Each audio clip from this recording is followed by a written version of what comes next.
being quiet. Okay, let me check again if all of you are here, because I'm missing some placards.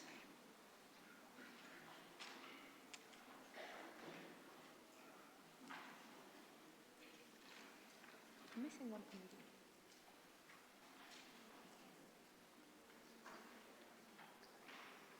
Okay, we're complete. Thank you very much. You can lower the placards now. So the next block of debates is going to be the last debates that we're going to have for this General Assembly and for Valencia 2019. Yes. So this is your last chance to express yourselves and to participate. So don't miss it. And I would still like it to be quiet. Thank you very much. So, Afit, you can lower your placard. Thank you. Envy as well.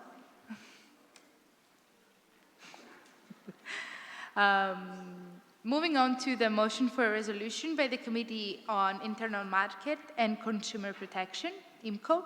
The topic reads as follows. Precautionary vs. innovation principle.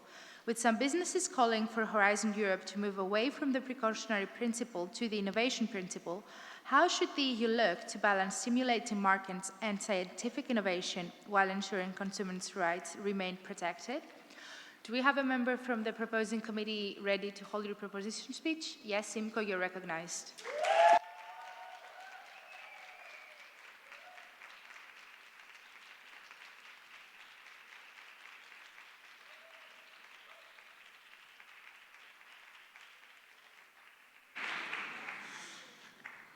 Dear Ms. President, honorable members of the board, distinguished chairpersons, and fellow delegates, during the past few days, the Committee on Internal Market and Consumer Protection has been thoroughly debating on how to establish a balance between precaution and innovation, having the insurance of consumers' safety as their main priority, the most important element in the whole market being the consumers. Our topic question starts with precautionary versus innovation principle. But what do these words actually mean? Truth is, nobody knows for sure. Both parts prove to be very vague, even if our intention is very clear. We are constantly trying to move forward to find ways in which we can improve the quality of our lives. However, certain innovations that enter the market harm human health and the environment. The precautionary principle is still being applied in a selective way within the EU, and at the same time, the Union hasn't managed to ensure an innovation-friendly environment compared to countries like South Korea, Canada, Australia, or Japan. Our committee believes that changes should start with improving the precautionary principle, and we are confident that by following the Bayesian inference scale and the Intergovernmental Panel on Climate Change scale, EU's precautionary actions would be more effective with a much clearer understanding of how risk, a rather subjective matter, can be measured. Furthermore, we are calling for the involvement of citizens in the policy-making process as they represent the consumers. Organizations like Citizen Science Association are educating consumers in this area of expertise and making incredible steps in the right direction. We all know that the precautionary principle goes many years back. However, the innovation principle came to light only in 2013, being introduced by the European Risk Forum. The latter has been doubted as its members include multinational corporations from risky sectors. We strongly believe that the innovation principle needs to be further debated before being introduced into legislation in order to favor both SMEs and big companies. It is of utmost importance to manage to balance a profitable company with the way it affects the environment and therefore the people. To conclude, our aim is to find the closest to perfect way in which precaution and innovation can complete each other in order to ensure the opportunities of tomorrow and the health and ease of yesterday. Therefore, 1 + 1 equals, well, 1, the world that we all want to live in. Thank you.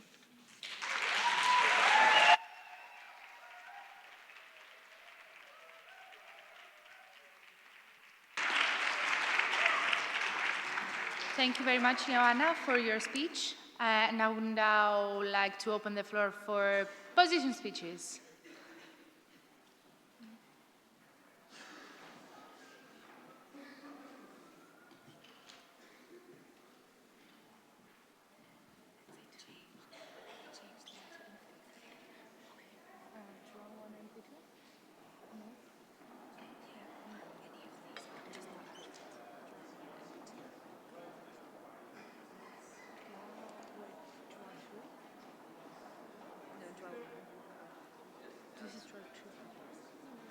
draw two? No, or draw one, yeah. We're going to have the first speech from NV2. You can come up, yes. Followed by draw one.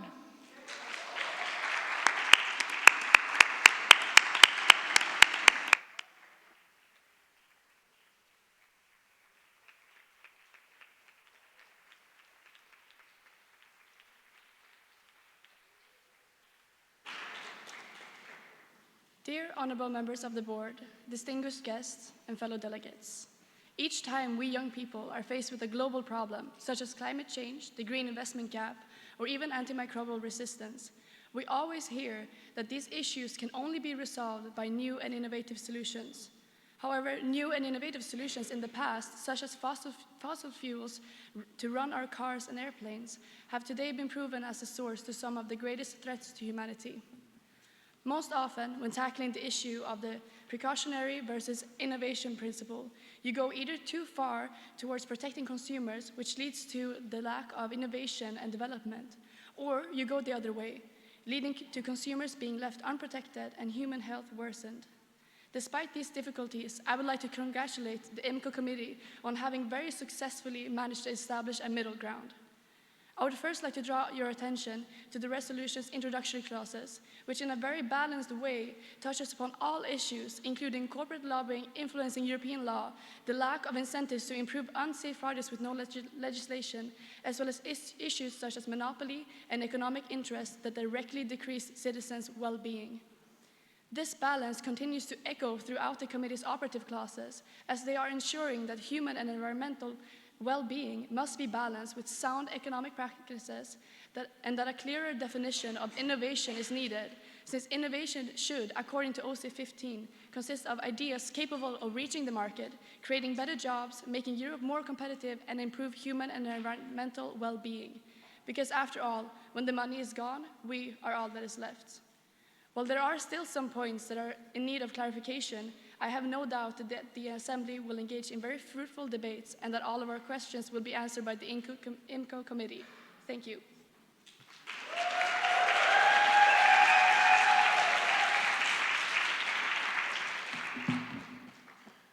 Honorable members of the board, distinguished guests, fellow delegates.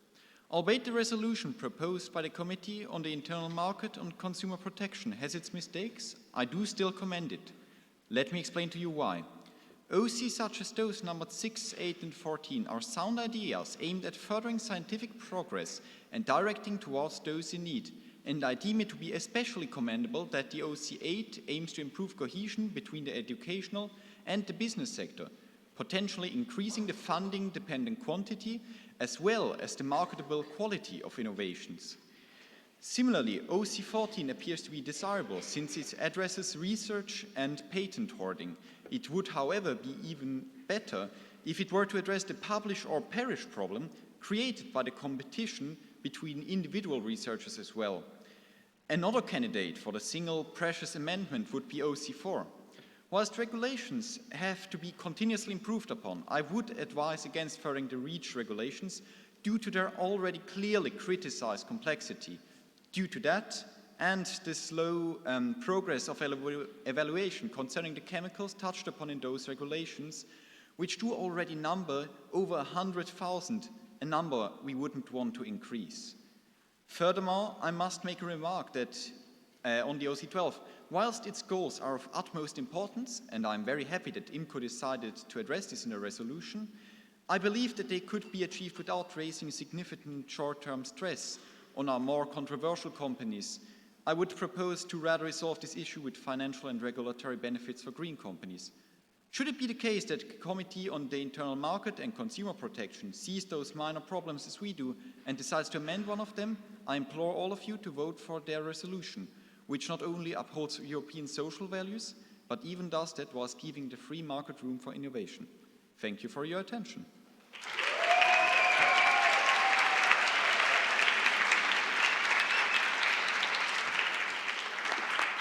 Thank you very much, Gregor and Alice, for your position speeches.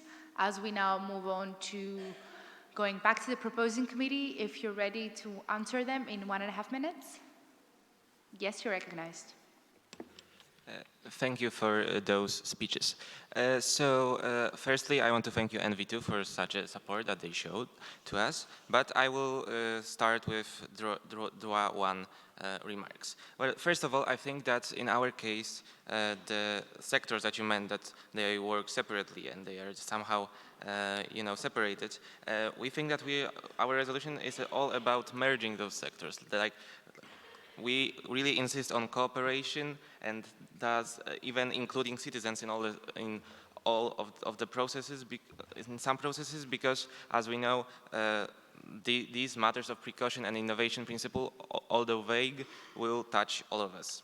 Second of all, you mentioned OC4 about the REACH regulations, and well, while sometimes they might seem slow or to some people, we think that the safety first. And the thing is that these regulations are strongly connected to risky industries. And we know the events from the past that really affected badly human health, as, for example, use of asbestos when constructing roofs, which gave many people cancer and thus death. So we wouldn't be against these solutions.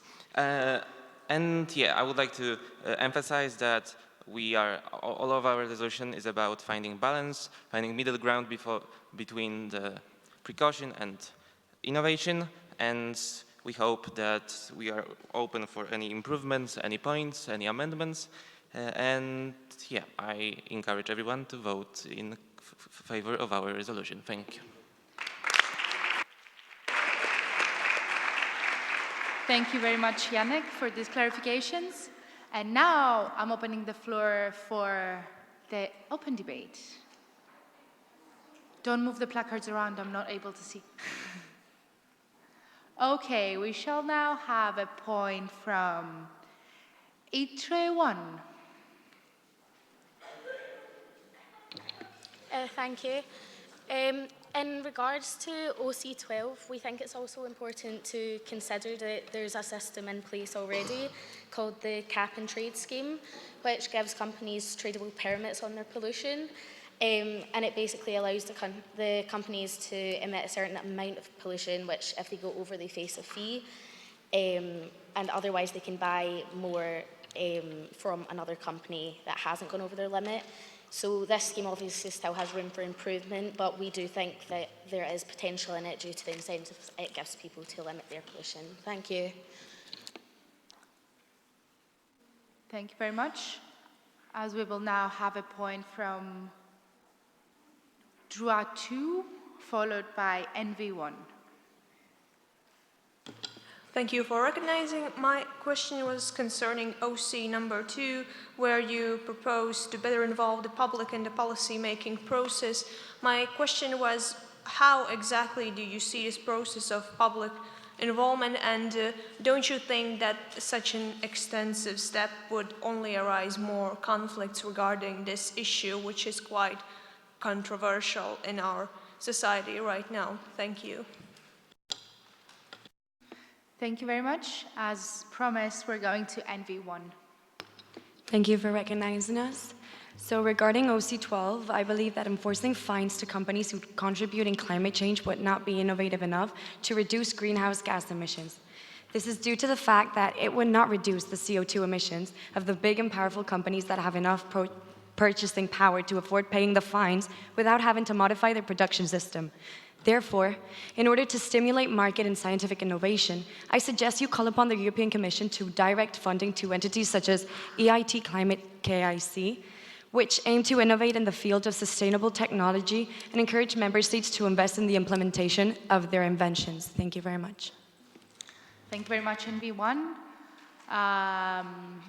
Yeah, the first direct response that I saw was right here in the front from DROIT 2, so I'll recognize that first. So DROIT 2, yes. Thank you for recognizing me.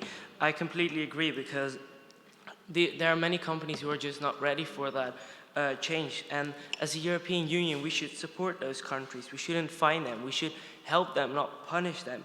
And I'm aware that climate change has to be stopped and that we have to tackle it. But this OC will ruin many companies and it will ruin the economy. So I would actually propose removing the OC from the resolution. Thank you. Thank you very much. And V2, you were quite late as ITRE 1 was first, so I'm going to have that one. ITRE 1. Thank you for the recognition. I want to add on what has just been said, especially we from ITRE focus a lot of energy, and for example, imposing this tax on the energy sector. For example, Poland, where 70% of the energy comes from coal, would cripple the energy sector. So I propose an amendment to expand the energy sector from this tax, since they are crucial for building up the economy in countries such as Poland, Romania, which are still heavily reliant on fossil fuels. Thank you very much. IMCO, I'm going to have one more committee and then anyway come back to you. Do you still want to use your direct response? Yeah. Yes? You're recognized. Thank you. I think although in countries such as Poland and others, maybe coal may be one of the biggest contributors to the technology sector or energy sector, we still have to address it. Like no matter what, we still have to, we recognize the problem of environment as one of the many in our committee, not the only one exclusively, but we decided to address it, and yeah, thank you. Thank you very much, Janek. And as said, one more point from this round, and we're going to have it from Econ 1. And then going back to the proposing committee. Thank you, Los, for recognizing me. I have a question about OC2. Basically, the method you propose doesn't cope with results you suggest. So how exactly consultations and dialogue within the ministries will invoke the public to policy-making processes? Because you don't have public in ministries. Thank you. Thank you very much, Econ 1. Now, IMCO, are you ready to answer to this first round of debate? You're recognized. Thank you for the recognition. So first I want to touch upon OC2, which was mentioned by the committees. And basically the point of involving ministries was to involve the national representatives of the EU member states, which are not directly influenced by the lobbying on the EU decision-making process. And on the other hand, we also wanted to include the public in terms of creating more transparency. So that is concerning the second part of the OC. And then the other points were all about OC12. And so we thought about it as giving an incentive for companies to reduce their emission, and we didn't take that many measures concerning that part because we thought it's not the main point of our committee, but rather of envy. So there was just like a small measure we thought would also create a more balanced market. Thank you. Thank you very much, Jesse, for these answers. As we're moving on to the second round of the open debate, we're going to have a point from Libe.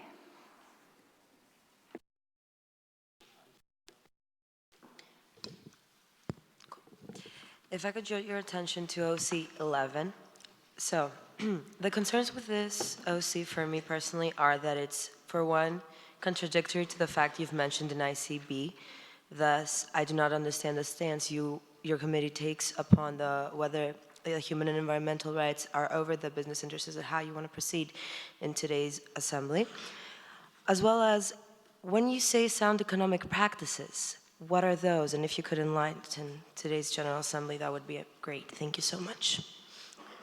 Thank you very much. Despina, just for all of the GA, a small reminder, 1 point mentioned per question, or when it's time you speak, basically, because we don't want to make our fellow delegates feel uncomfortable having to answer multiple questions at one time. Having said that, we're going to Econ 3, followed by employment. Well, thank you for your recognition. First of all, I would like to express my appreciation for your resolution. I think you have some great points there. Regarding OC8, although I do think utilizing the key KIC is a very good idea, what measures are to be taken to guide member states towards a custom formation? Thank you.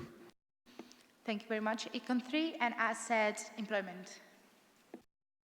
Thank you for recognizing me. Regarding the OC12, so OC12 states that you would enforce fines on CO2 emissions on companies. We think that fines would result in more and more private startups having less incentives to continue their work in the EU, which would result in a massive brain drain of private startups. Thank you very much. Thank you very much, employment. Oof. NV2, yes. Are you sure it's directly responding to your fellow delegate from employment? You're recognized.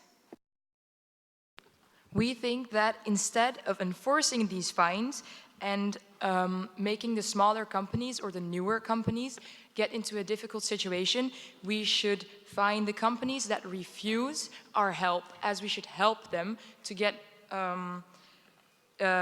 help them to produce their products whilst not engaging in environmentally harmful practices. Thank you very much. And now we will have a point from Nice Hat Moritz from AFED.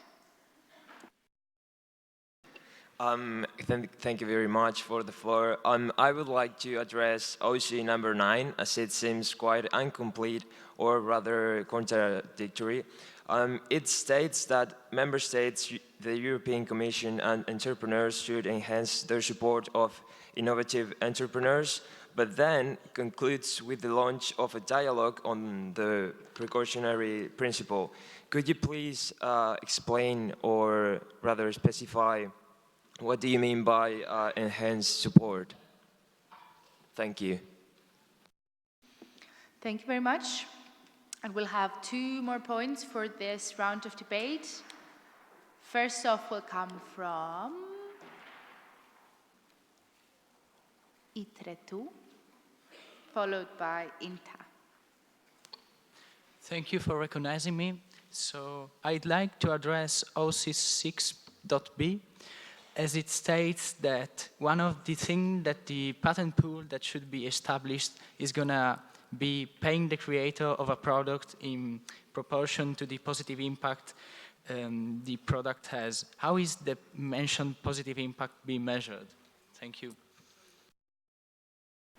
Thank you very much. And as said, INTA before going back to IMCO.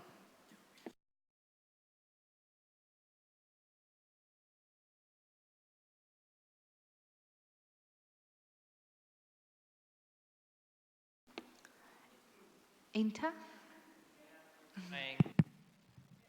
Sorry about that.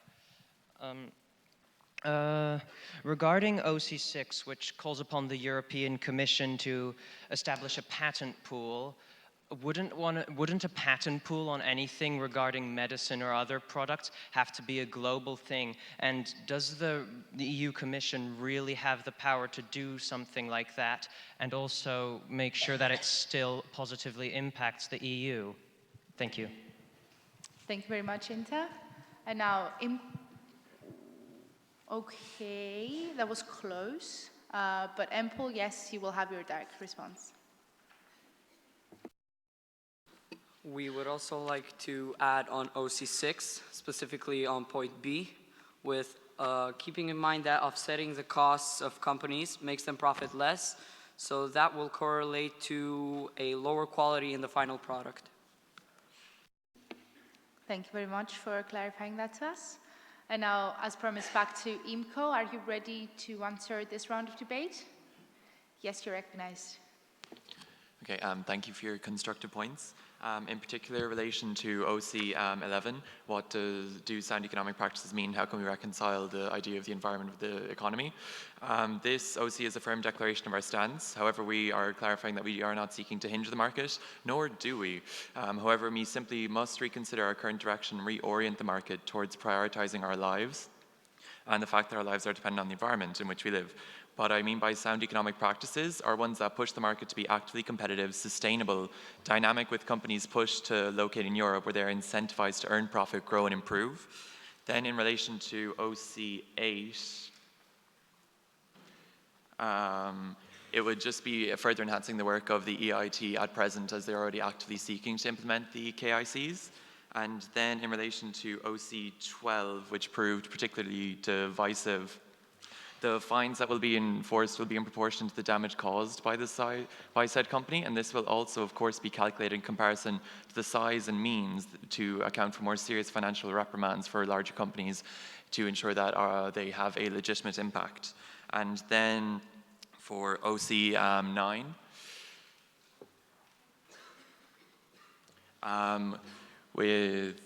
it's essentially just an issue of the reputation that the EU has as being unfriendly to innovation at present, and this will be clarifying and communicating that, in fact, precaution does not hinder the market as it stands or innovation, but to kind of rebrand, reorient, and reintroduce the idea of precaution as something to be conducive to an innovative environment. Therefore, clarifying that to all businesses is the goal of this OC.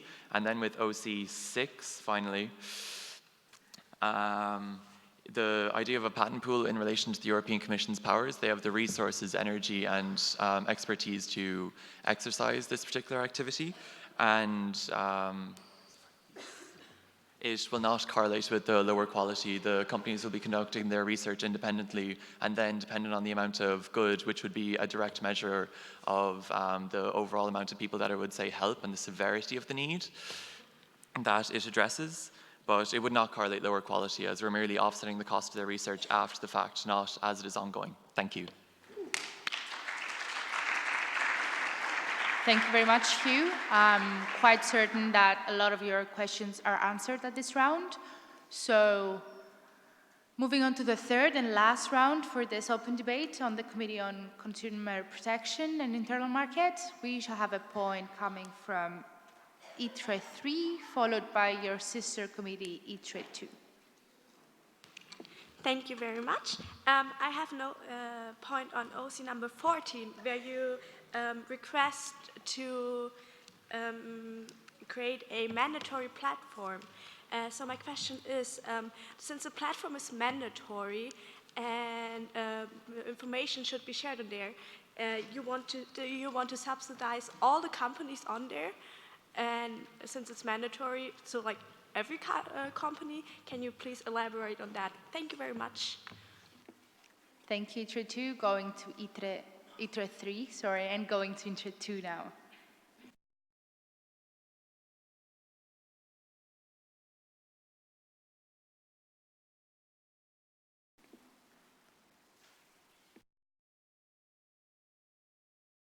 ITRE 2, you don't have a point?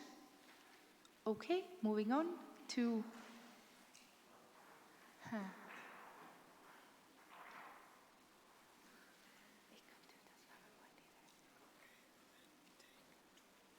Draw one.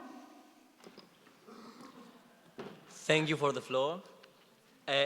Regarding OC12, internal market is indeed one of the shared competencies of the EU, and the Commission is already enforces fines on companies who engage not environmentally friendly practices such as gas and CO2 emissions. I can remind you the fines on the Volkswagen scandal, and before some days, I think 1 week ago, they fined Gazprom too. Thank you. Thank you very much, John. As we will now take a point from NV2. Thank you for the recognition. I would like to suggest an amendment to OC4 to change it from directly improving human and environmental well-being to not directly harming human and environmental well-being, as some products are not directed towards human or environmental well-being. Thank you. Thank you very much, Alice. And we shall have 2 more points for this debate. First off, going to AFET. Hi, Jakob from Slovenian delegation. So my question is regarding corporate lobbying. Do you think that your resolution takes into equation aggressive nature of it? Do you think that your resolution is compatible enough to compete with aggressive nature of corporate lobbying and with its power? Thank you. Thank you very much. Privilege. Okay. Jakob, could you just speak up louder? I liked your stance, but just do it a bit more louder. So my question was regarding corporate lobbying. Do you think that your resolution has enough power to face the challenges? Because I saw in your resolution that you are solving some of the problems, but do you think your resolution takes into account the aggressive measures the lobbyists are able to take in Europe on your topic? Thank you very much, Jakob. I think that was quite clear. As we will have now the last point for IMCO debate coming from...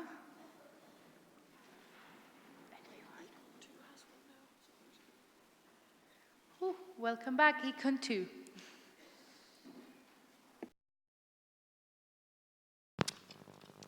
Hi, thank you for the recognition. Regarding OC11, do you plan to take any measures to ensure that the business interests and human and environmental well-being will be balanced? Thank you. Thank you very much. Now we're going back to IMCO to address this round of debate. IMCO, are you ready? Yes, you're recognized. Thank you for all the points made. Regarding OC14, the platform will be mandatory in case where a product receives authorization or is denied authorization. The companies must then share their research upon which the relevant national body made their authorization decision.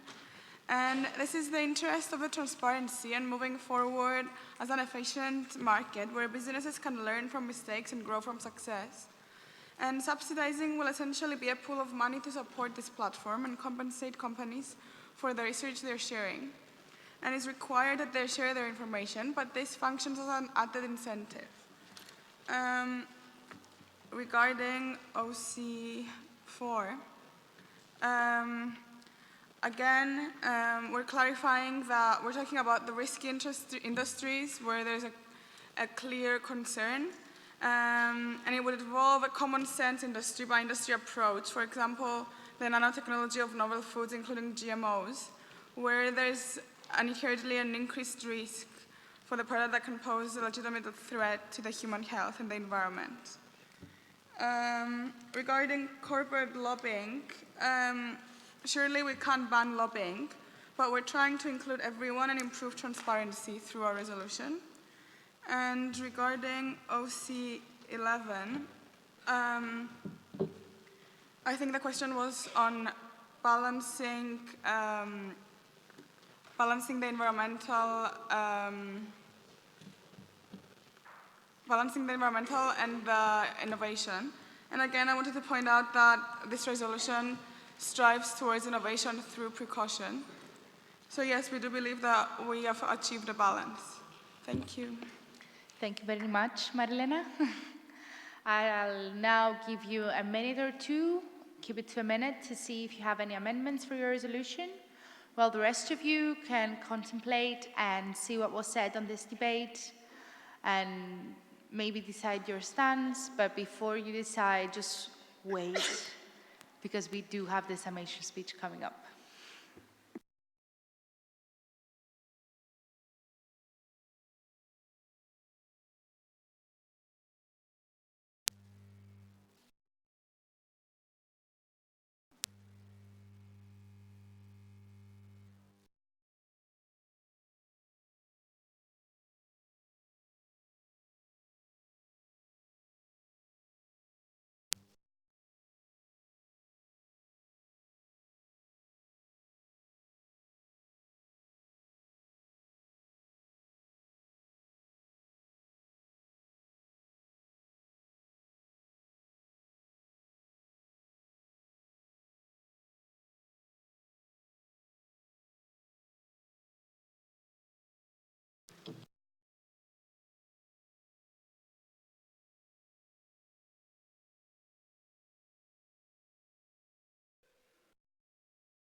Okay, so if you can all, we do have an amendment for IMCO, and we shall all go to clause number 12,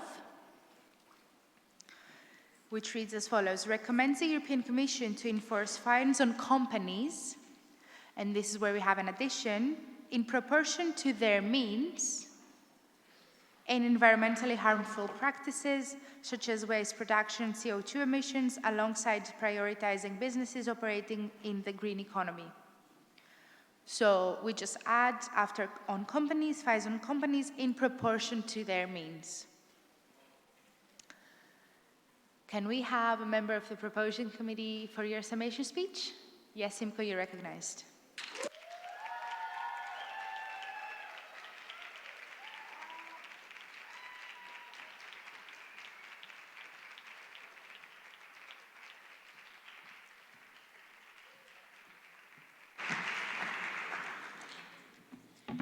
Dear President, honorable members of the board, my dear fellow delegates, this debate has walked you through the precautionary principle, the innovation principle, and solutions through which the aforementioned may be balanced. Balance. Everyone in this room might have a different way of defining balance.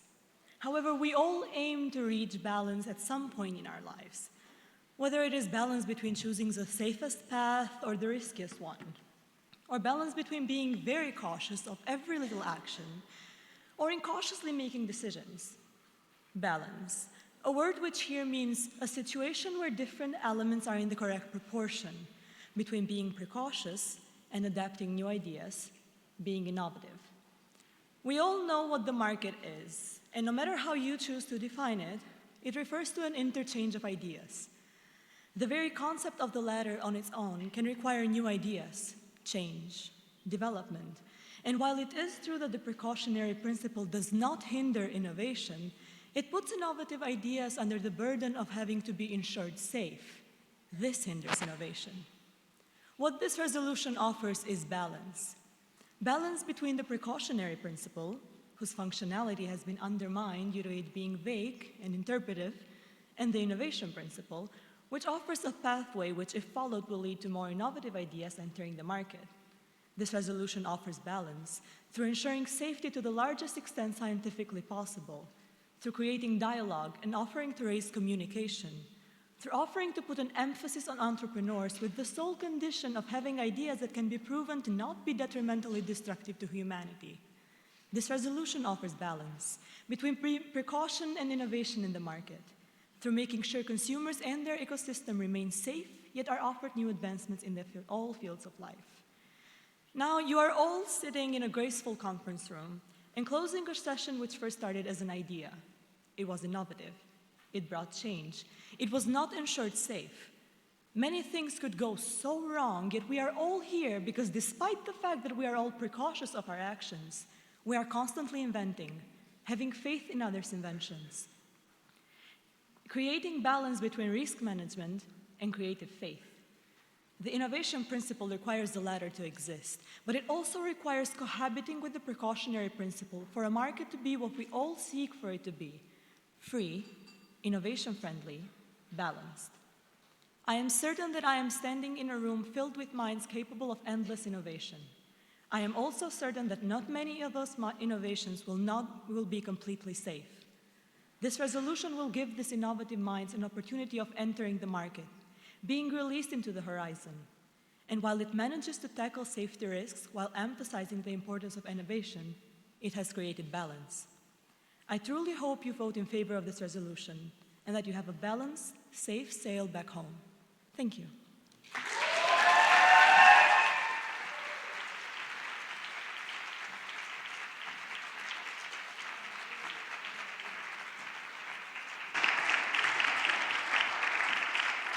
Thank you very much, Aya, for the summation speech. I would kindly ask the chairpersons to collect the votes. Don't submit them just yet. Collect the votes.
Okay, chairperson, submit your votes.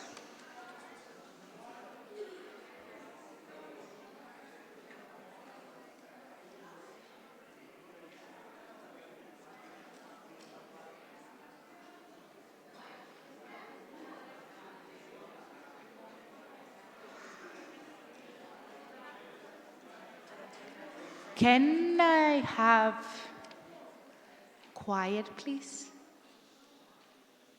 Thank you very much. It is my pleasure to announce that the motion for the resolution by the Committee on Internal Market and Consumer Protection has passed.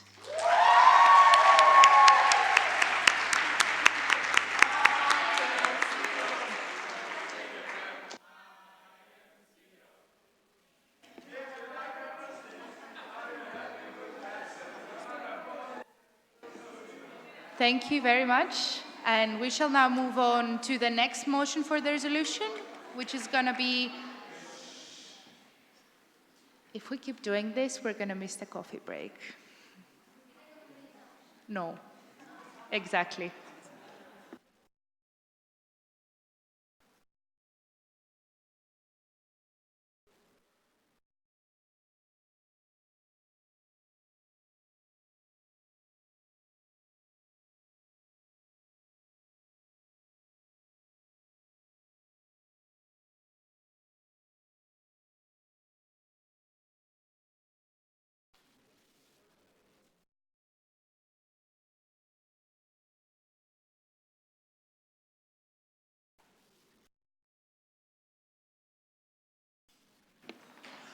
Great. Hello, everyone. Now we're going to start the second to last motion for resolution.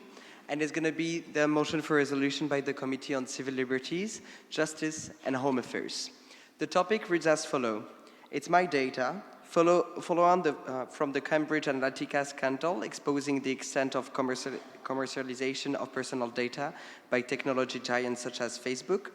How should the EU look to respond to the remaining gaps in the system to protect its people-first approach to data and privacy? Is there a member of the proposing committee willing to deliver a proposition speech? Yes, Libe, you're recognized.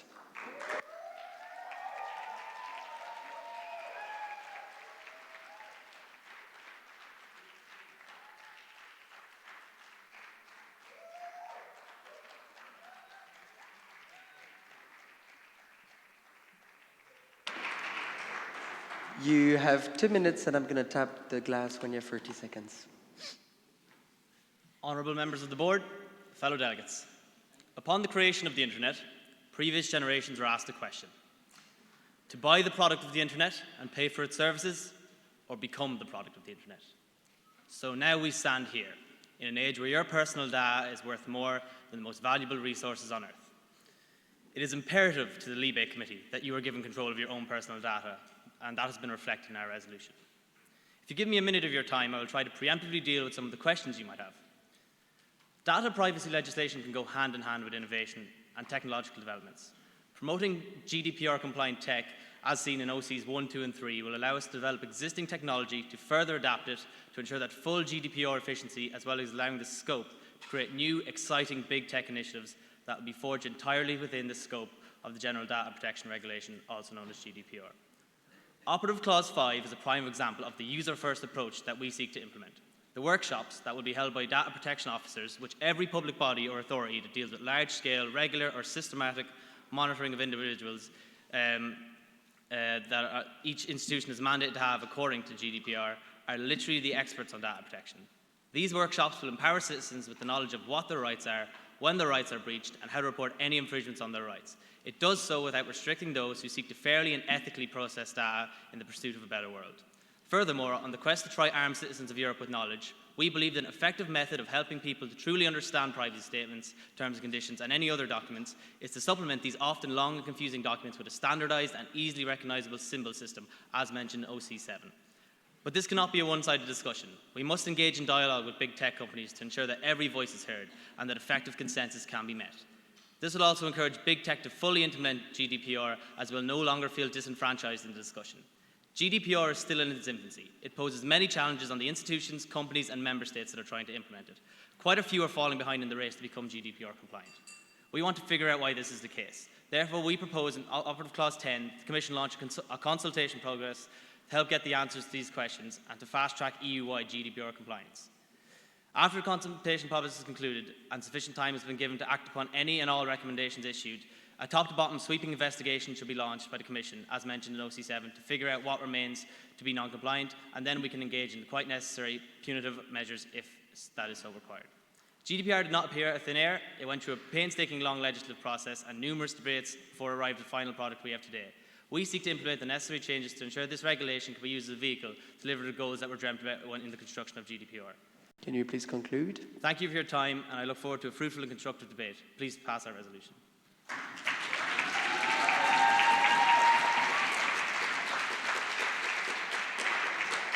Thank you very much, Mr. Cunningham. Now it's my pleasure to open the floor for position speeches. Is there any committee willing to deliver a position speech?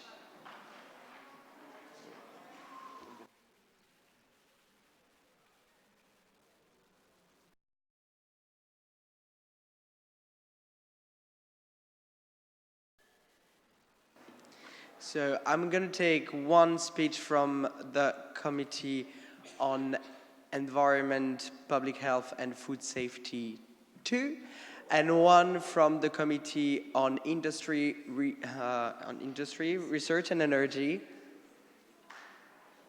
1.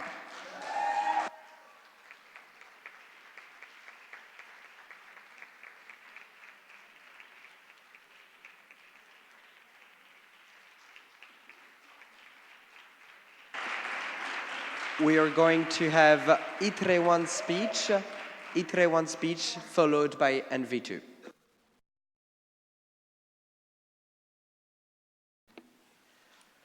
You have 2 minutes, and I'm going to tap the glass when you have 30 seconds left. Honorable Board, dear colleagues, I'm not going to ask you which of you has Facebook account. Because it's obvious that everybody does. Social media accounts, context advertisement, music advices on Spotify, data is everywhere. So I want to say thank you to Libre Committee for working on this actual and very important topic. I really like the second part of your OCs, especially from 7 to 12. However, I cannot agree on your approach at first half. There are points I cannot agree with. Regarding OCs number 1 and 3, I'm sure that at first such technologies are already developed well. For instance, VPN, MD5, HTTPS, they are existing for ages. At second, these technologies are developed by open source communities and it would be dangerous to develop them under particular companies or institutions. In OC2, I think that such data storage are already implemented, mainly by big companies like Google, Amazon, and Microsoft. My advice is to concentrate this expert group on checking that current solutions are used properly. I don't consider OC5B useful, since such icons are already used on websites that have security certificates. And Facebook site also had it, but you know what happened. Unfortunately, I think the resolution still needs working. Thank you.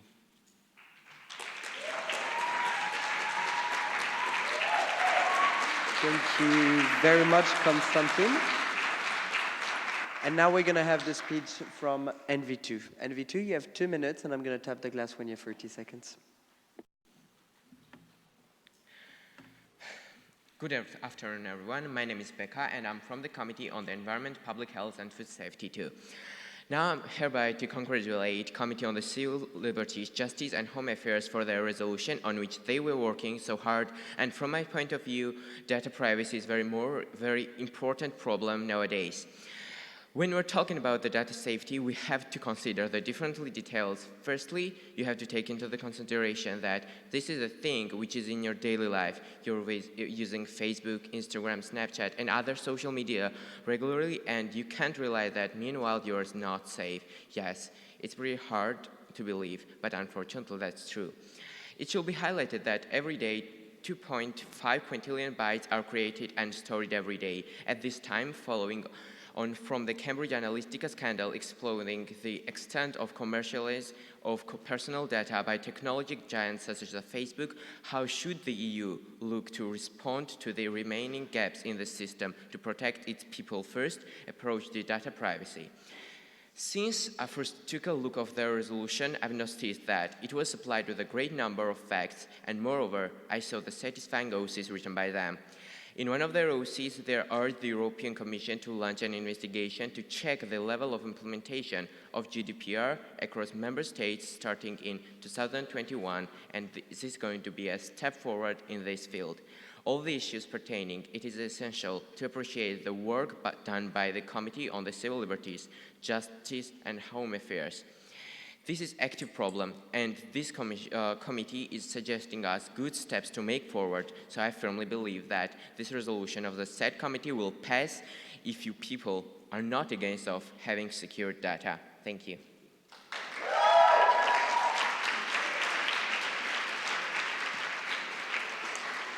Thank you very much for this perfectly timed position speech. Now I want to ask Lipe if you want to answer to two position speeches. Yes, you want, you're recognized. Thank you, dear delegates, for your input. I will now address your points and cover any concerns you brought up. So, first, beginning with delegate of ITRE 1. So, concerning your point about how such technologies are already developed, yes, we agree and we recognize and acknowledge this within our OCs.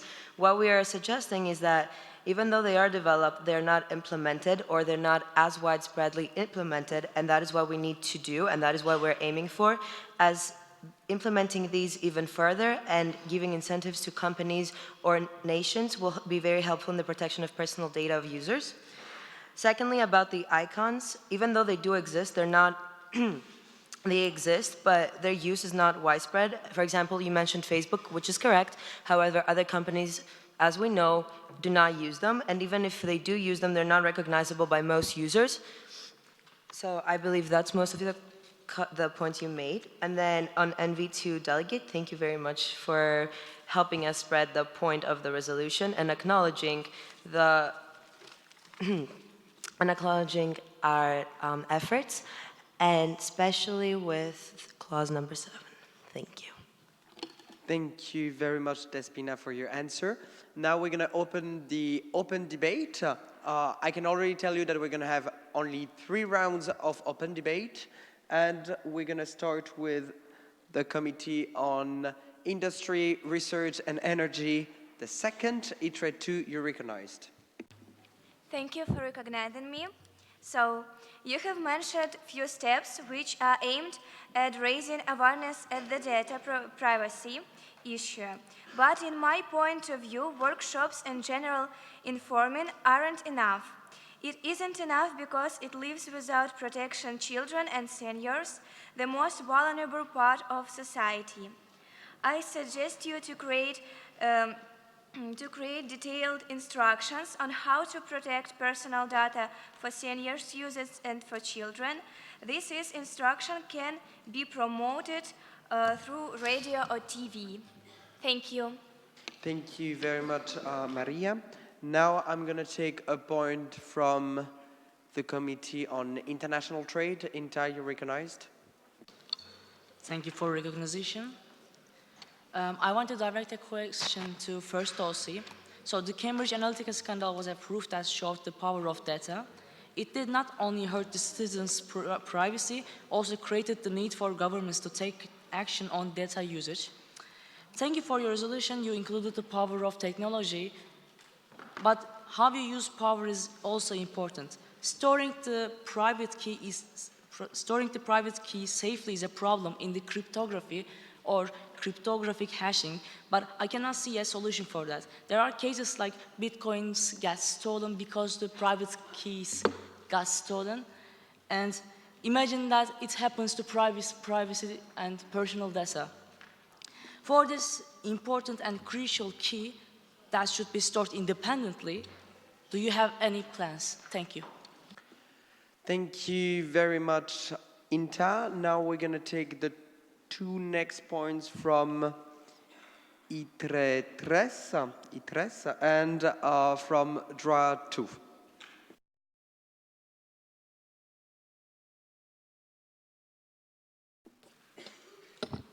In OC 5B, you mentioned the,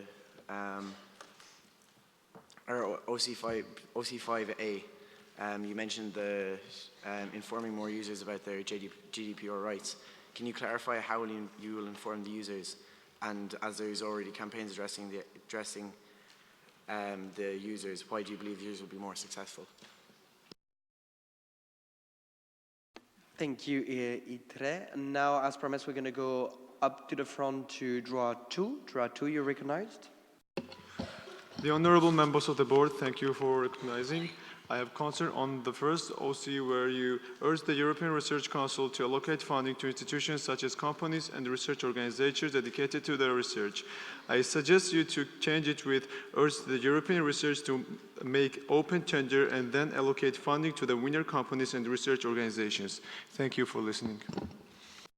Thank you very much, DRA 2. Now we're going to take one last point before going back to the proposing committee.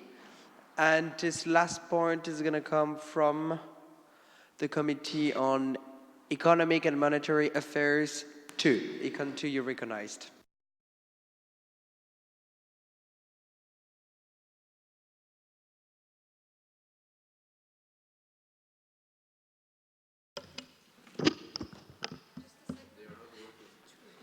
Okay. Sorry. Thank you very much for the recognition. I would like to raise a point regarding to OC number 3, because I wonder if you thought about the consequences that the implementation of anonymization could have, because I'm concerned that it could be easily abused and, for example, support the growth of black market. How would you ensure that the rise of anonymization will not mean the rise of illegal activity as well? Thank you. Thank you very much, Econ 2. The Committee on Foreign Affairs would like to respond to your point. Afet, you recognized? I further agree with the point made by the fellow delegates. What kind of connection does this have? Like, you haven't specified anything, and how are you going to make sure the anonymization is adequate? I would like to make a proposal for you about this situation. You can implement white hat hackers or offer them incentives if they protect the cyber resilience of your OCs. Thank you. Thank you very much, Afet. We also have like a small issue with the statistics, but we're going to set it up very nicely for the chairpersons. Don't forget to submit again your points once it works. Now, as promised, we're going to give Libe the opportunity to answer this first round. Libe, are you ready? You are. You're recognized. Thank you, everyone, for their points. All the suggestions that we have will be taken into consideration, so I won't go into them one by one. But I will go for the questions that we were asked. Firstly, ITRE 2. You said that the awareness campaigns aren't enough, not the campaigns, the awareness things that we have for the children and the adults. What we're suggesting for the children is, considering the fact that DPOs work in schools as well, DPOs can conduct their workshops in schools as well, so children are not a problem anymore. And any association that has data protection issues has DPOs, so also adults and people of age do not have the same problem.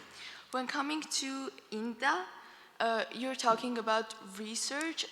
You're talking that they're not, how are we going to ensure? Basically, the answer to your question is research, because we are not tech giants or experts at this point. That's why we are suggesting the EU to conduct more research in the field. When it comes to ITRE 3, you're talking about how the workshops are going to happen, how the awareness is going to be risen. We're talking about DPOs who are going to conduct workshops in the institutions that they're working. When it comes to Econ 2, about the black market, well, basically, the anonymization is not done by the people, it's done by organizations. And while collecting data, each and every organization, according to GDPR, needs to specify the purpose of the data collection. So therefore, the growth of black market, not to say cannot happen, because everything can happen, but is minimized because they're basically needs to, let's say, answer to the EU eventually. Thank you. Thank you very much, Libe. Before going for the second round of open debate, it's my pleasure to announce to the chairpersons that the statistics work, so you can submit your points for the first round now. Now I'm going to start this second round with the Committee on Environment, Public Health and Food Safety 1. NV1, you're recognized.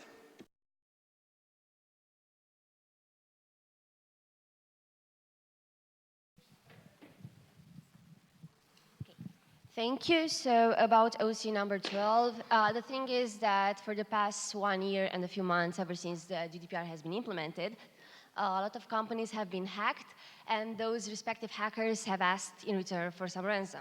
And that ransom was even less to be paid than the actual fine GDPR implies. So this is kind of a win-win situation for both the companies and the hackers, and so this is why the companies usually pay the hackers that respective ransom.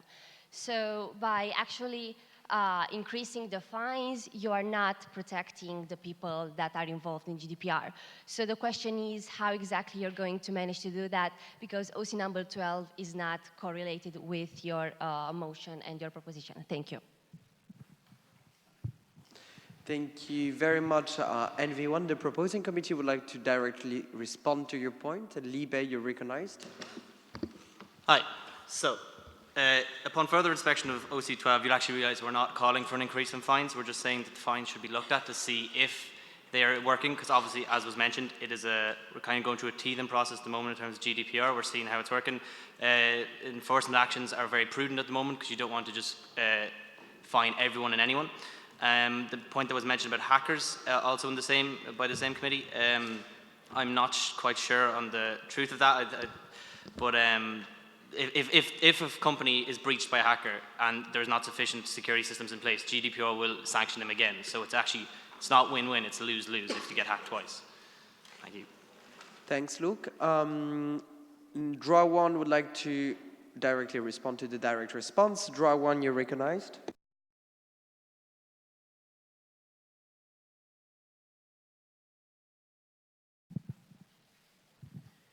So regarding the thing that you said about the hackers, I think that we should not try to find them after they have done the attack, but I think that there should be like some kind of protection to avoid the personal data to be expelled.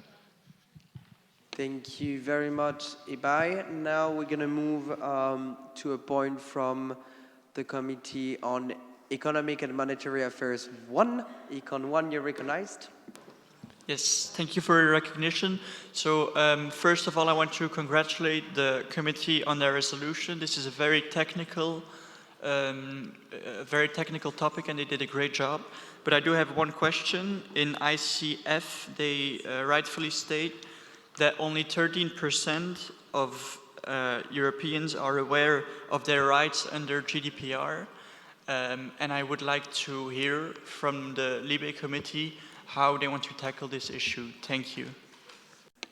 Thanks a lot. Now we're going to take two last points for the second round, and they're going to come from the Committee ITRE 3, ITRES, and your sister committee ITRE 2. Thank you. Well, why didn't you mention the fact that a lot of people accept companies' privacy conditions without even reading them because these are too long, too vague, or too complicated? Thank you, ITRES. Now we're going to take ITRE 2. Are you ready? Yes, you're recognized.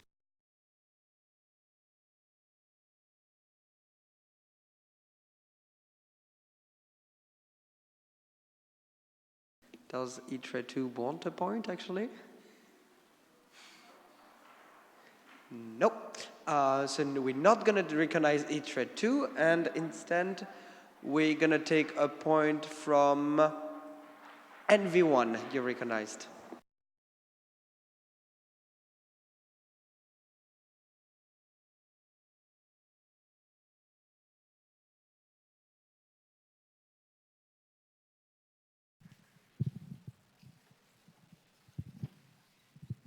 Thank you. So in OC number 2, you're proposing to make new methods based on the European data privacy laws. However, the laws are already in place and they don't seem to work that much. So did you consider on basing the new methods just on the laws or adding something to it? Thank you.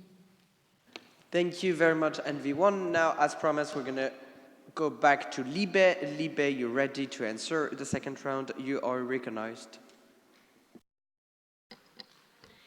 Good afternoon. Okay.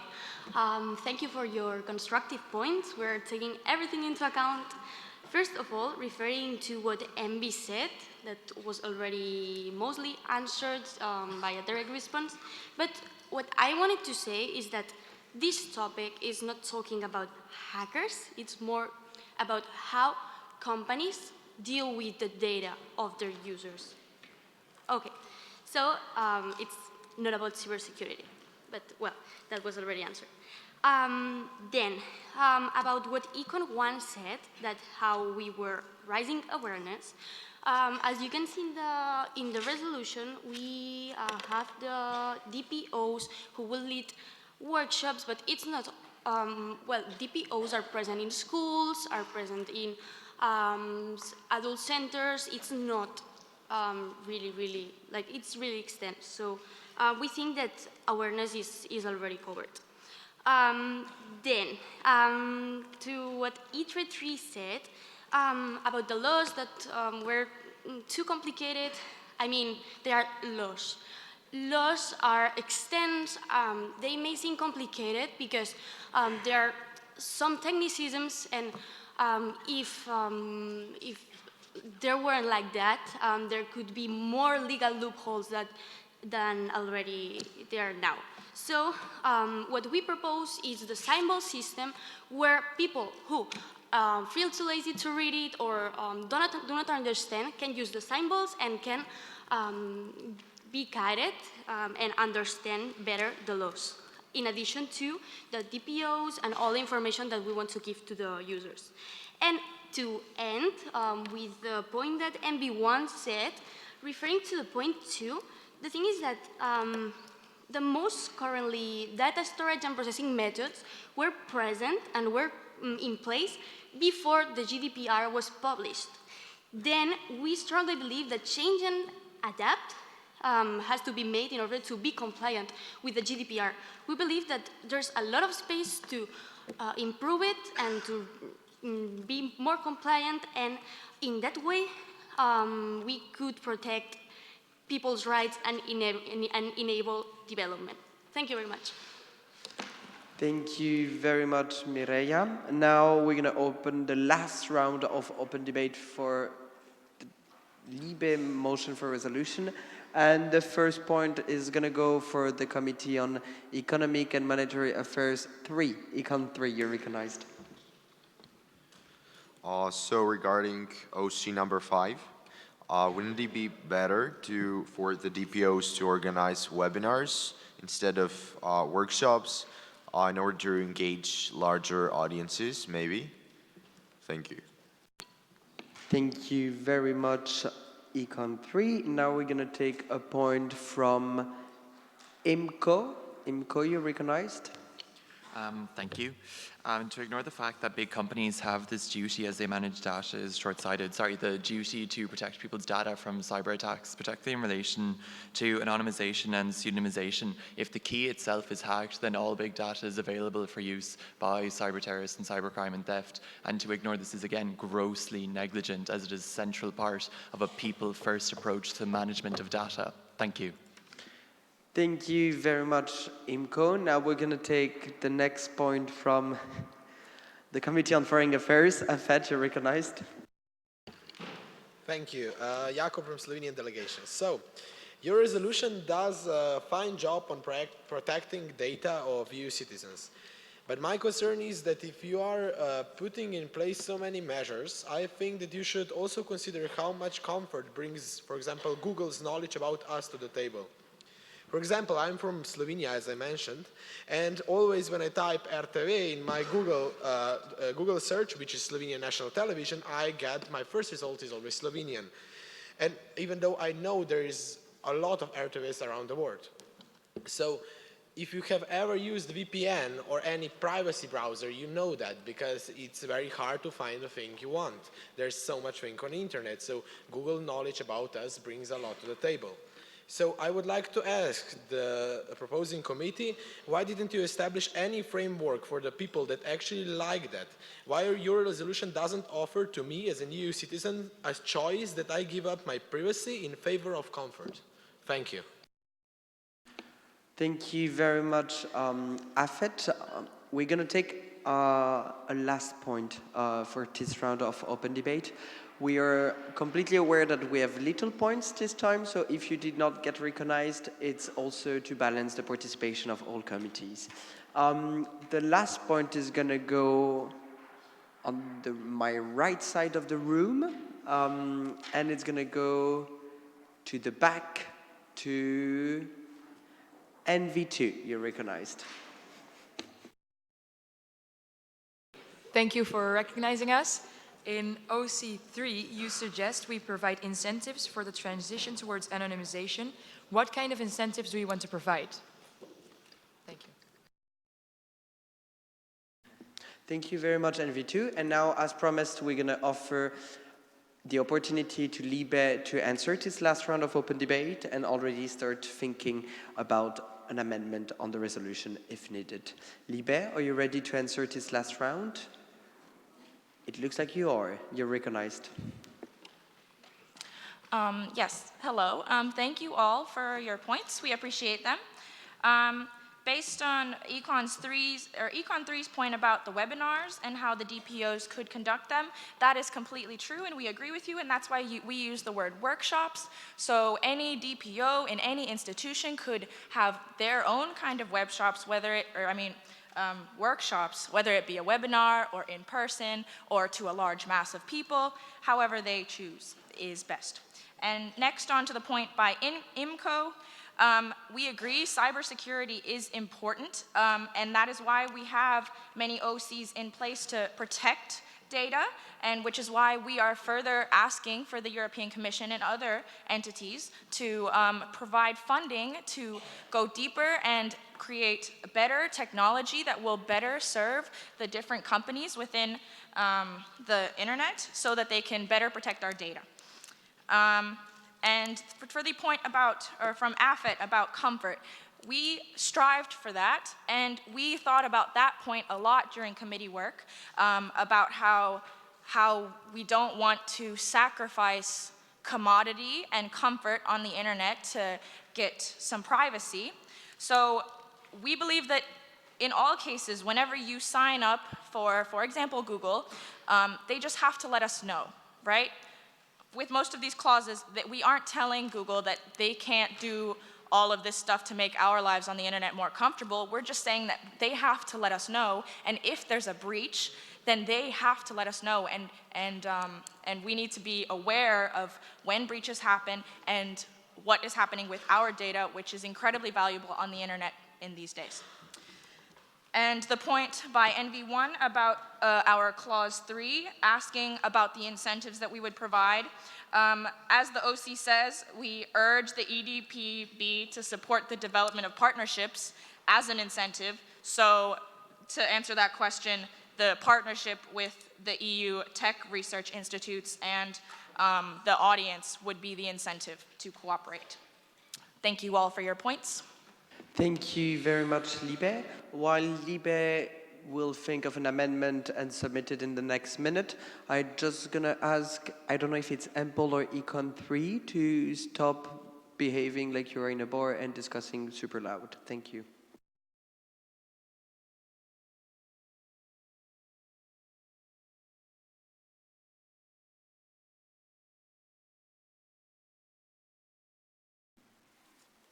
This is so enjoyable. I love it.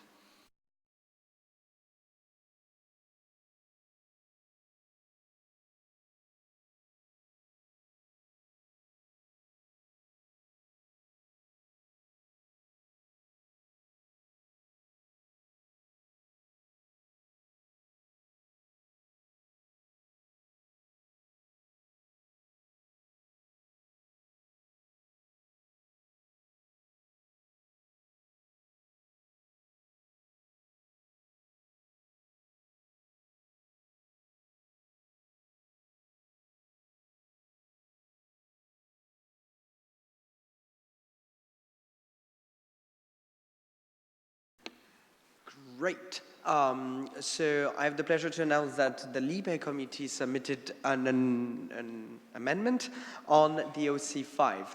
The OC5 now reads as, suggests that respective data protection officers, DPOs, lead workshops and webinars in their working institutions by 2020 in order to, and the sub-clauses stay the same. So, and webinars is the part that has been amended by the Libe committee. Now, is Libe willing to deliver its summation speech? Yes, Libe, you're recognized.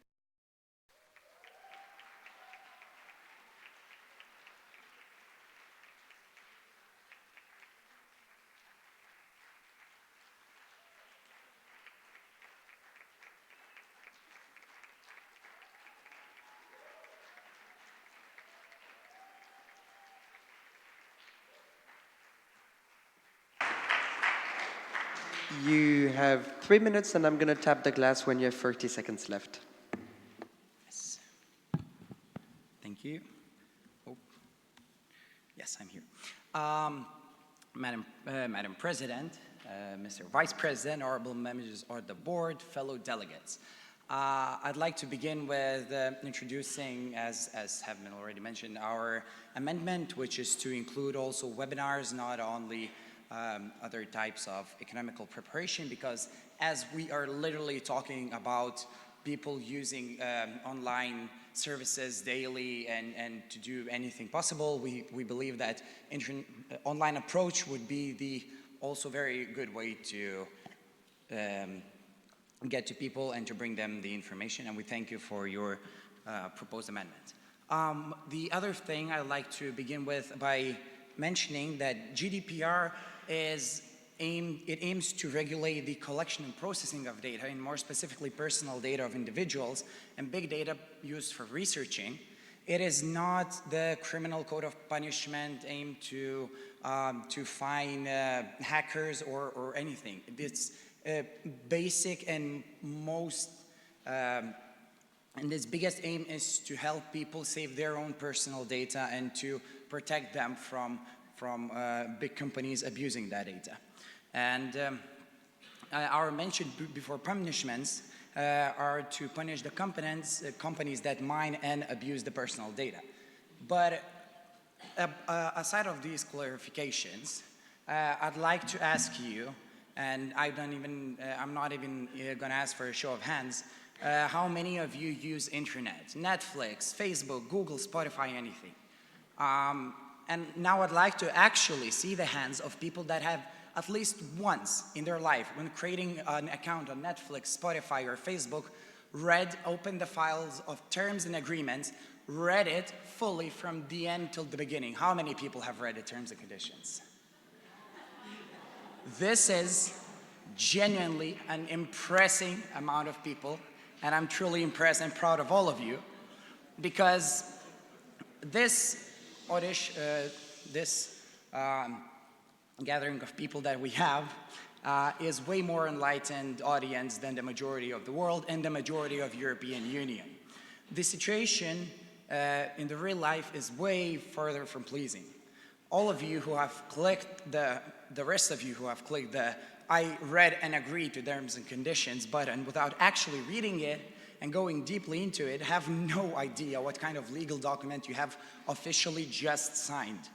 And do you know why Facebook was not, or at least not until now, prosecuted officially and fully for the illegal gathering and reselling of data during the Cambridge Analytica? Not directly their own legal gathering, but that through them, the data was legally gathered.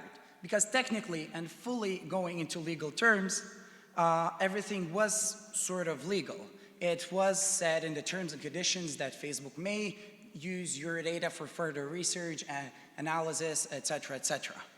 And while it may be legally true, that part of the fault, and maybe for the customers that did not read the terms and conditions, we do understand that ordinary citizens do not have time or knowledge to analyze more than 2,000 terms and conditions updates yearly. While crafting this resolution, the biggest challenge we had was determining the very shifting line between development, research, and innovations and personal privacy protection. When we took the step back, took a breath, and looked back into the stance of EU, people first. It doesn't mean no to innovations, no to big companies. For the innovation of technological advancement to work, all three have to be accounted. Yet if anything happens in the EU, if it's not done for the good of people, it is not done correctly. Many people try to receive weekly personal Spotify playlists while at the same time trying to maintain their personal privacy. That's what we try to combine. And can you please conclude? Yes, and you may say that we already have a GDPR that aims to do exactly that. But I would like to remind you that GDPR was implemented only 1 year ago, and previously to that, the only piece of legislation to tackle consumers' privacy was established in 1995. GDPR, while well written, has to be constantly updated and improved. And come on, people, if adding the current GDPR was all it took to fix the resolution on relocation of refugees, imagine what could be done if we simply upgraded it. Thank you.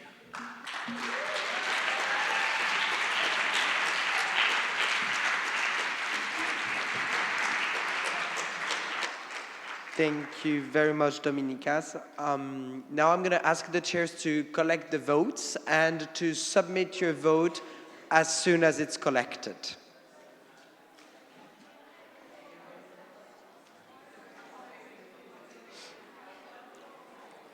And I'm just going to make a... You can click on the button.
Inta, is there a problem with your vote?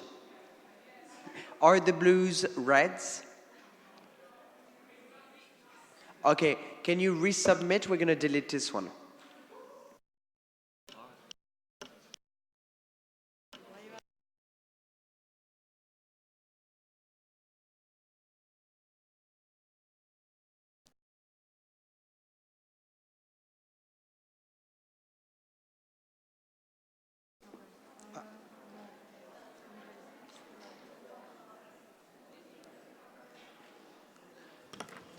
I am missing Econ 2, Econ 3, E-Trade 2, E-Trade 3, and now Inta, who's going to be deleted.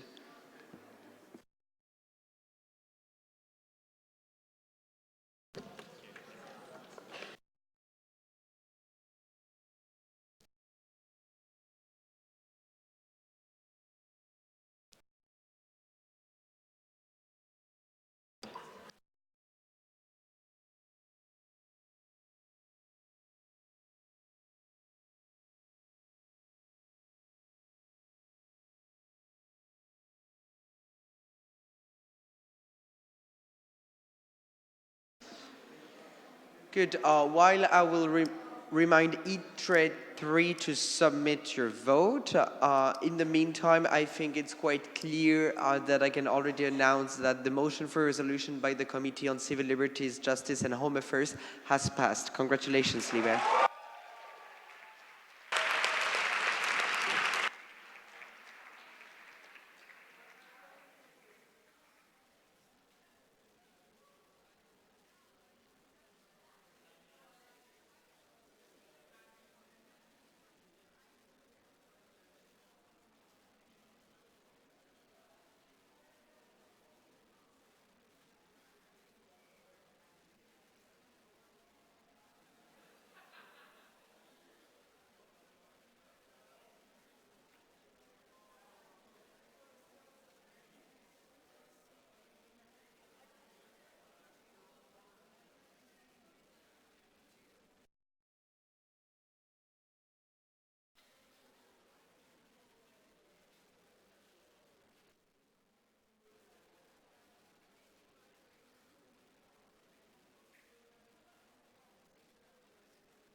Okay.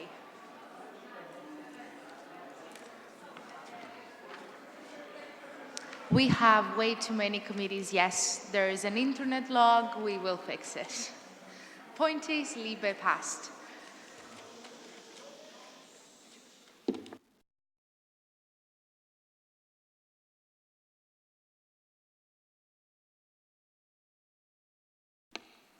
Thank you very much. And now we will move on to the last motion for resolution by the Committee on Industry, Research and Energy 3.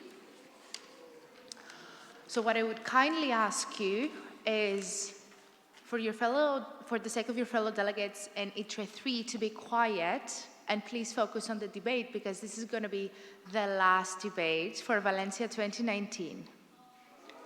So make it count. Okay? The topic reads as follows.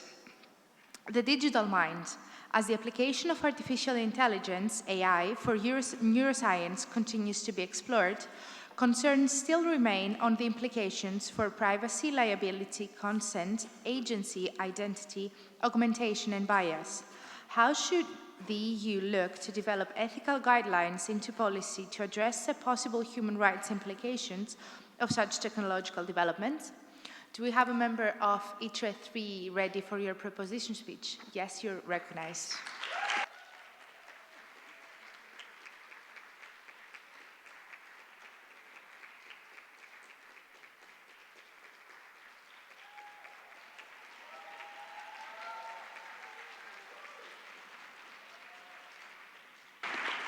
You have 2 minutes. I'll tap on 30 seconds left.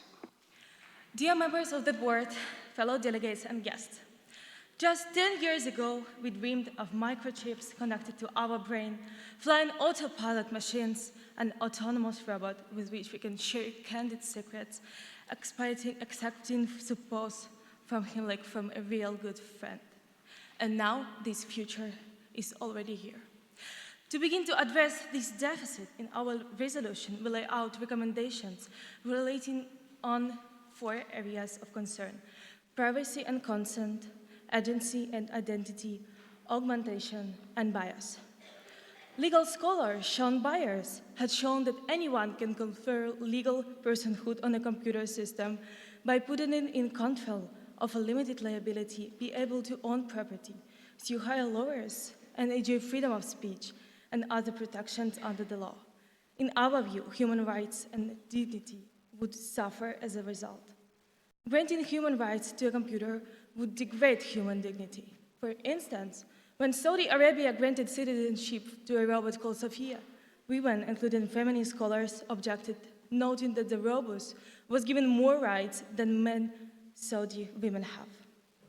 In certain places, some people might have fewer rights than non-intelligent software and robots. Don't you believe so? Working hard on our topic, we wanted to set these missing rules in order to make AI as something which helps humanity instead of harm it. That is why we came up with 3 fundamental themes. Firstly, we encourage a soft and gradual implementation of the AI in the workplace without damaging workers. Secondly, we guarantee all human rights. And then we protect citizens who decide to use the AI gadgets in their everyday life. Given the complexity of the problems arising from the development of AI, our committee believes that the approach to their solution should be comprehensive, global, and inclusive. The principles developed during these 3 days of our committee work serve as a basis for the development of ethical norms, strategies, and rules in the development and use of artificial intelligence. Thank you.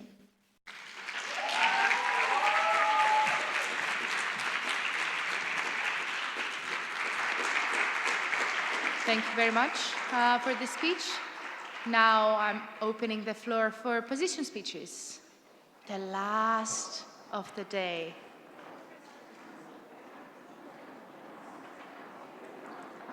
We will have one of them delivered by Econ 3. And the very last one we're gonna take from Libe 1. Libe.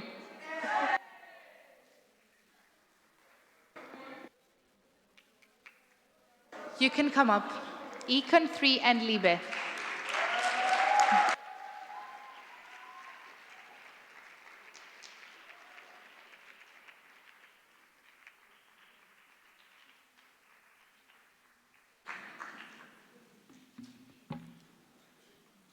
Dear Mrs. President, honorable members of the board, fellow delegates, lovely organizers.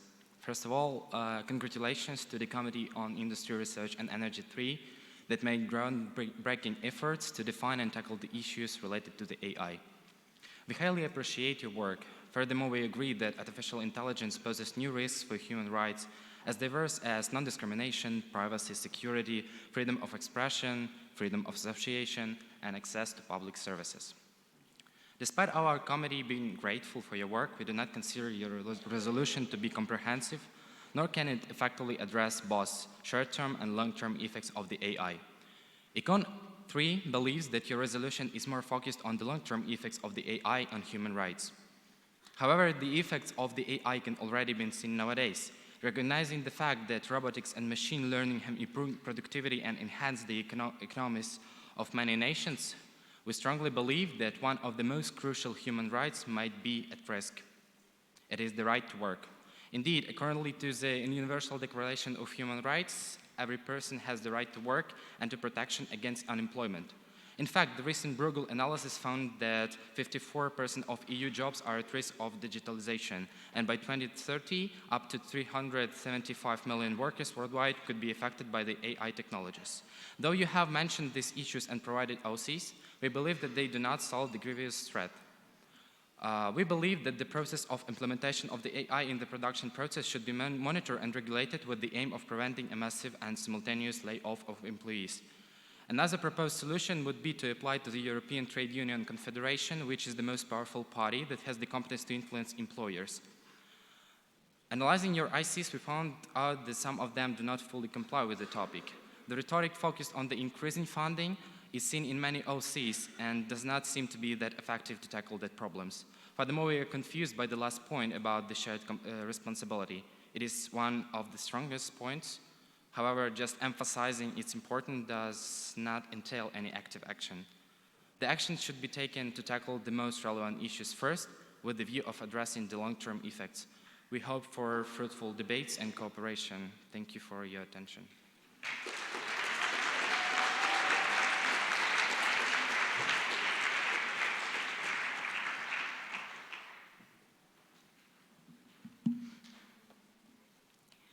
Honorable Board, dear delegates, and specifically, dear ITRE3, everyone, I can start talking about all the issues that all the resolutions have, all the gaps, all the problems. There is nothing perfect.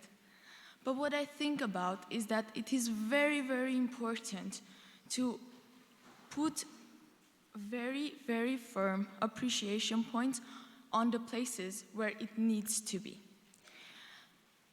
One thing that this resolution has that I haven't seen almost throughout my whole EYP career is that it has bridges in all the spheres. What I'm talking about is that ITRE3 did not only consider their topic, they also tried to think about the links that they can make with this topic, other topics, and legislations in general. Let me specify. They have points about education, for example, OC number 9. They have points about data privacy, which is, for me, very important in OC number 14, and they have points about employment in OC number 8.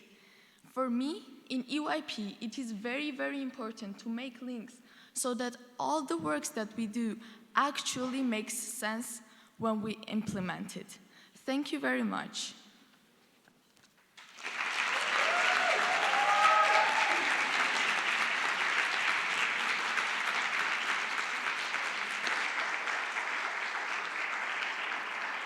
Thank you very much for your speeches, Nara and Econ 3. As we will now go back to the proposing committee to answer these two position speeches. Yes, ITRE 3, you're recognized. Thank you. Firstly, we would like to thank both committees for their input. So we'll start with Econ 3.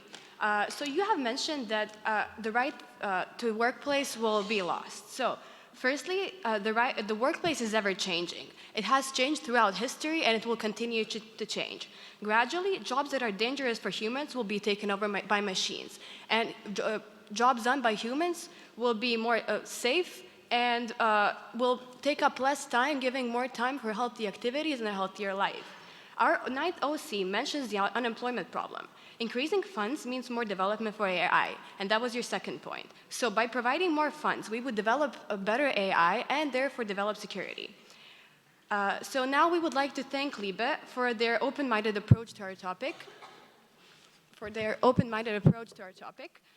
And yeah, that would be all. Thank you.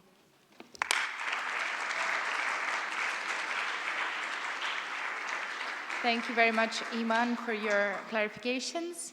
As we will now go on to the open debate, the last open debate for this session. I will keep saying it. We shall have a point from Droit 2, followed by AFET.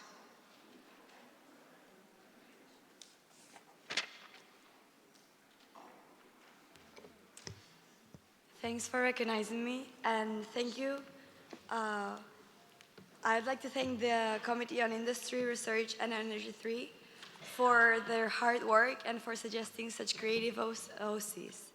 However, I was reading into the resolution and I came up with the alarming IC clause L, which, for those who zoomed out, it states that the EU is anxious because Russia, Israel, China, and the US are currently developing offensive systems, that is to say, missiles, drones, and other weapons controlled by artificial intelligence that can cause enormous damage if not controlled properly. Alarmed, I ran into the OCs, and to my surprise, I could not find one single action or reaction coming from this anxious EU in order to protect or calm down this situation. Now, I'd like to ask the Committee on Industry, Research and Energy 3, if there is anything they thought about in order to protect their citizens and to at least calm down the situation. Thank you. Thank you very much, Dratu, and as promised, Afet. Thank you for the recognition. While I do respect the proposing committee's interest and enthusiasm for the scientific purposes of AI, I must comment on the lack of solutions for the future unemployment of the world, and of course EU, will face. The proposing committee wrote themselves that AI has a probable chance of replacing 16% of the existing jobs, and the only solution I see brought forward is OC 11 and 9. Those two will not only cost a lot of money, but they won't do enough. Thank you. Thank you very much, Afet.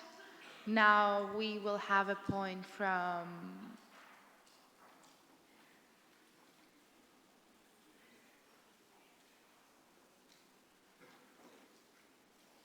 NV1.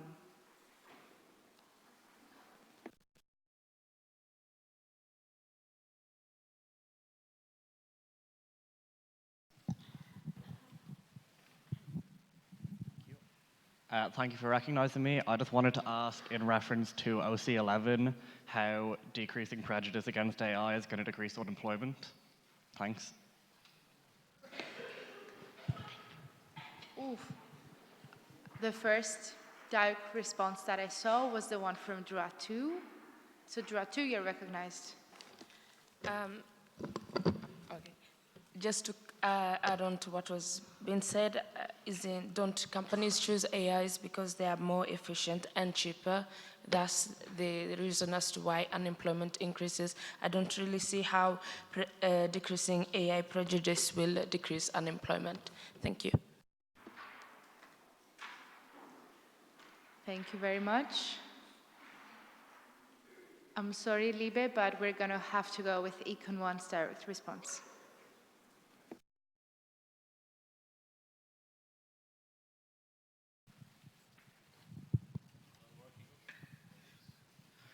Thank you. I just wanted to add that we have also doubts if such prejudice exists at schools in general, since young people and students especially tend to support artificial intelligence. Thank you. Thank you very much, Econ 1. Now we... Oh. Okay, Afet, are you sure your direct response is relating completely to Econ 1's one? Yes, recognized.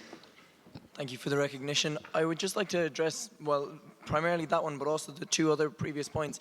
Unfortunately, there's a lot of preconceived notions about AI that it's going to be like the robots taking over and we're going to end up in a version of Terminator or something. So I do think that actively teaching people how AI works and why it works would be an efficient way to combat prejudice and therefore allow people to understand exactly why they're losing their jobs.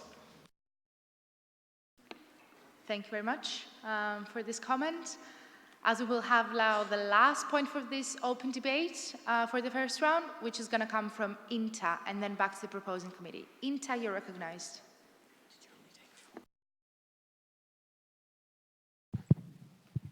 Thank you for the floor. My question is about ICL.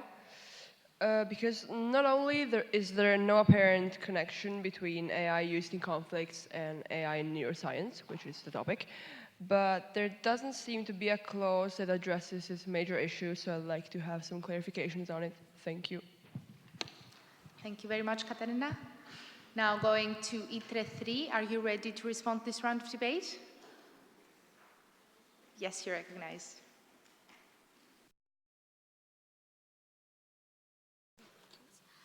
Okay, so We'd like to thank everyone for their helpful contributions so far. So first of all, in regards to OC9, which we heard about concern from AFET about what's going to happen to like, workplace and unemployment. So OC9, we suggest like upskilling. So we think we want this to be like a gradual process, not something that happens suddenly. Therefore, we've proposed like over years, we're going to increase education of AI. Therefore, people are more likely to go into jobs in which they can like, use these skills and like move away from jobs which are more likely to be taken up by AI in the future.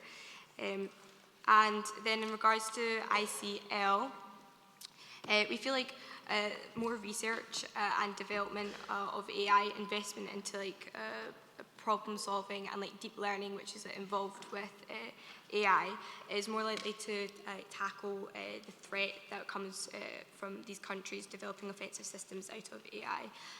And also an explanation that Envy requested for OC about the links between decreased unemployment and education in schools. We see that if we get younger generations more interested and educated about AI, then they're more likely to study it in the future, when there are more jobs of AI within the future. And we see, therefore, when there's more job opportunity, it's going to decrease employment because we've got this new industry that can be like explored. So thank you very much. Thank you very much, Hazel. And now we're going to the second round of debate, starting off with Econ 1.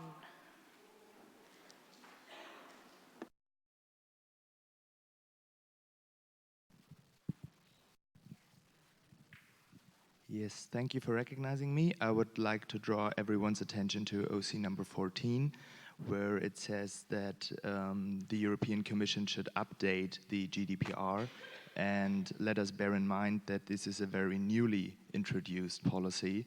However, I strongly agree with the OC in general, so I would suggest that you acknowledge the need for continuously updating this to, thank you. Thank you very much. Yes, Itre, we're going to have your direct response. Thank you. I would like to answer your question by saying that GDPR in this age is a very fastly changing topic and requires constant updates to be, what I said, recent and to cover all of the problems that raise with GDPR. Thank you. Thank you very much for clarifying that to us, ITRE3. And now we will have the next point coming from Econ 2, followed by ITRE2.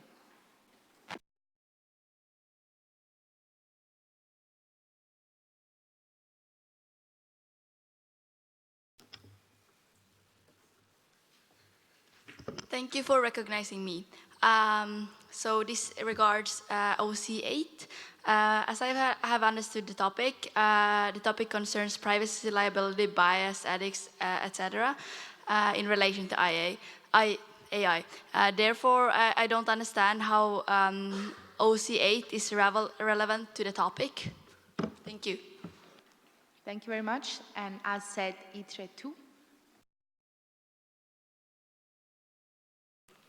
Thank you for the recognition. My point addresses the OC 12. Can you please elaborate on this OC and specify what you are referring to, since I seem to find it quite unclear what you are trying to imply? Thank you very much. We're going to take 2 more points for this round of debate. First off, is going to come from Econ 3. Thank you very much for recognizing me. I would like to point out that in the resolution of ITRE3, it is only emphasized on the further acceleration of the development of AI. Nevertheless, considering its potential and the fact that already in 2045 AI might outsmart us, I believe that it is crucial that a framework is set in place to regulate AI development and the AI framework, which is already experiencing exponential growth. With this being said, I would suggest that you add a new clause to tackle this issue. Thank you very much. Thank you very much, Chris, and also for proposing to change a few stuff. And we'll have the last point for this round of debate coming from my left side. Imco, you're recognized. Thank you for the recognition. I have a question concerning basically your topic, as it states, how should the EU look to develop ethical guidelines into policy?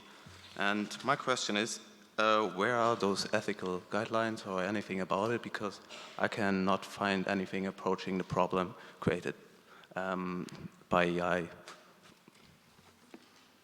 Thank you very much. And now ITRE 3.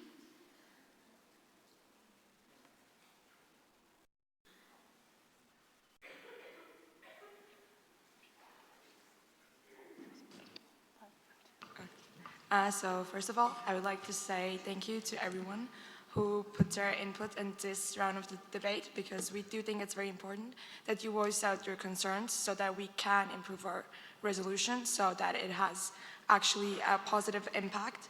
And so first of all, what I'm going to address is Econ 2 had the question about OC8, what work rights, what work has to do with human rights, and why is there actually something mentioned about employment and so on. And the question and the answer is as follows. It's because our topic concentrates also on human rights, and thus the right to work is also a human right. And so that is why we have included this in our OC. The next thing I want to address is that you asked about, so there was this question about OC 14, why it's necessary to update the GDPR. And the answer to this is that, here it is. So we have the current regulations offer unclear views. For instance, there's Article 22, and there's very unclear, it's the article itself, it's very unclear, and it blurs the lines of automated consent. And so it's problematic that it's not completely understandable what it is meant in this article, and that's why it's necessary to update it so that we would have a clearer knowledge about what is going on. And so then I would also like to, Econ 3. You also, you voiced out, I want to say big thanks to Econ 3, because what you said, we will take it into consideration. And I also want to say that we actually encourage frameworks, and we support further developments. It's in our resolution, but we, as I said, we take it into consideration what you said to us. And I think there might be something else. Also there was about ITRE 2 had a question about OC 12. And we have, the thing is with bias is that if there's more sources of technology and stuff and similar things, then there's a smaller chance of bias. Because we do know that everyone is naturally a bit biased towards certain groups of people. Not everyone, but it does occur, even though we don't want it. It's in our unconsciousness. But if we would have if we would have more of these technologies advanced, then it would be, the chance of having it being biased would be far, far smaller, and thus IA would work far more efficiently.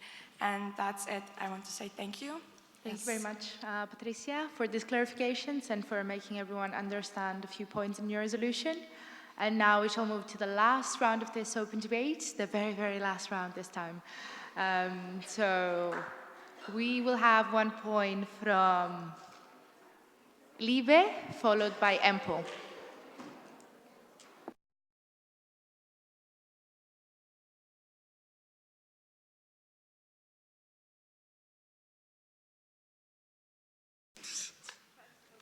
Okay. Hi. So, having looked at the majority of the operational clauses, you request measures to be taken by the Commission in terms of research studies, financial support, monitoring, development and identification of AI processes. I believe the creation of a centralized body would more effectively and efficiently carry out these roles that you've stated, because AI is like rapidly changing, as already mentioned, and like different and specific measures that might not be conventional in other European institutions that would be carrying out the measures you've taken. So I guess my question is just why you didn't call for the creation of a centralized body to deal with specifically AI, or what was the rationale behind not using a previously existing one that I'm not aware of? Thank you. Thank you very much. Employment? Thank you for recognition. I would like to get back to OC number 11. I'm David, I'm from the Committee on Social Affairs and Employment. I would suggest an amendment to this OC, because I believe that the last part is completely nonsensical. The last three words, therefore decreasing unemployment, that it can be argued that the OC number 11 tackles this problem. You could argue that this could be added to OC number 11, which sort of makes sense, but in OC number 11, you cannot combat the prejudice. You can combat the prejudice with updated curriculum, but it will not decrease unemployment. And therefore, I would urge you to extract the last three words from the OC. Thank you.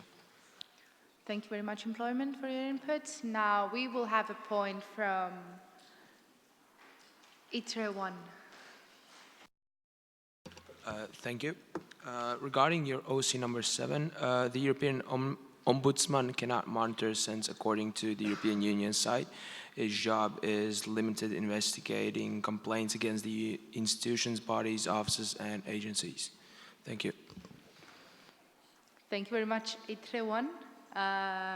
We will have the two last points. First of which,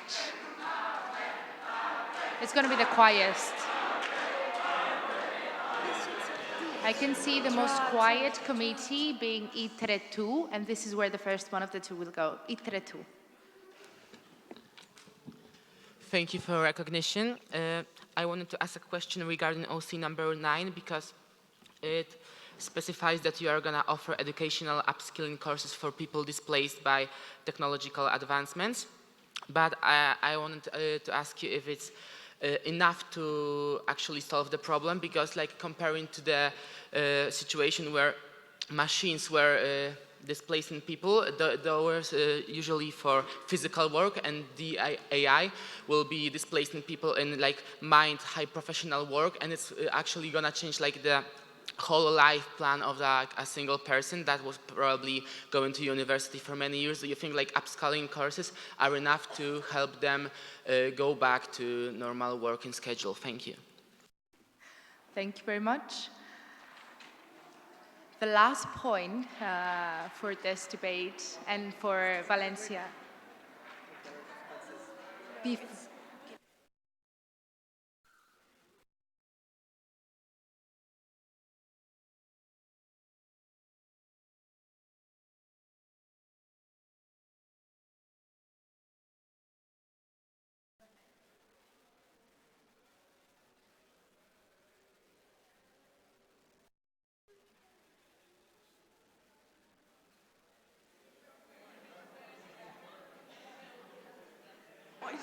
Okay, we're going to have the direct response coming from INTA. Please make it a good one.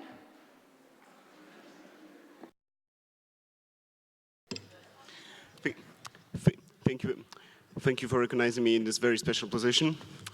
I would like to firstly, I would like to elaborate on the point made by my colleague from the delegation. I would like to suggest that perhaps the appropriate solution to the problem might involve because this particular point will be the last chance to present the possibility to present the proposal for an actual amendment that could be made in the resolution. So perhaps the actual solution to the problem might involve the appropriate guidance being proposed to the people at the part of the career choice, at the part of the career development where they're considering career choice. They would incorporate to the far greater extent that it's being done anywhere else, which is not being done anywhere else, but it's being done currently, the actual research concerning the personal privilege.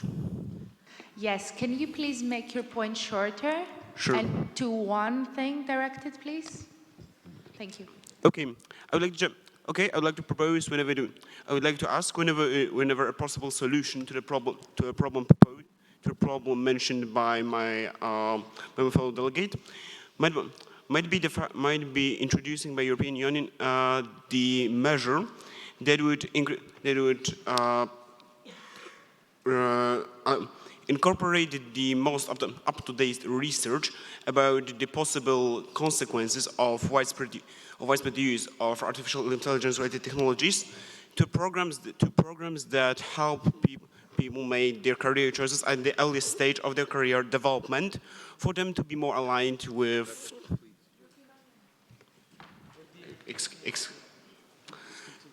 for them to be more aligned with the needs of the future work market. Thank you. Thank you very much.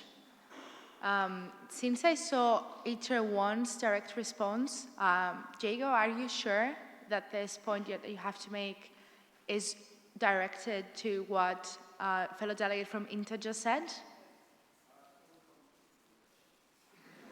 I will recognize you. Thank you. I wanted to answer to what the fellow delegate of INTA said by just having him notice that the best solution for the problem that was previously mentioned is actually already present in the resolution, and it is clause number 9, which is one of the few clauses that are really good in this resolution, and it is the only effective one. But by mentioning this, I want also to make you notice that sorry, I'll have to cut you there. Your point was quite clear and what you had to say, so thank you very much. Last point for this last resolution for the Valencia 2019 is going to come from Draw 1.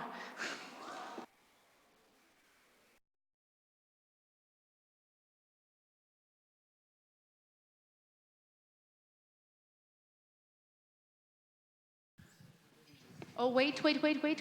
Draw 1, priority. We couldn't see, I'm sorry, ITRE 2, but it was not quite visible. Are you sure this relates to what ITRE 1 said? Then you're recognized. So it is a red response for previous speaker. You suggested to implement upskilling courses for workers displaced by artificial intelligence. Isn't it obvious that artificial intelligence, as a simple and cheap way to complete many working tasks, will be used as a way to fire as many workers as possible in order to save companies' budget? I suggested you to create an official governmental organization which will monthly check amount of workers replaced by artificial intelligence and maybe even create some rules for private companies. Thank you. Thank you very much. I'm sorry, NV2, Libe, and the rest. We're not going to have any more direct responses. I'm still taking the point from Draw 1, and this is the end.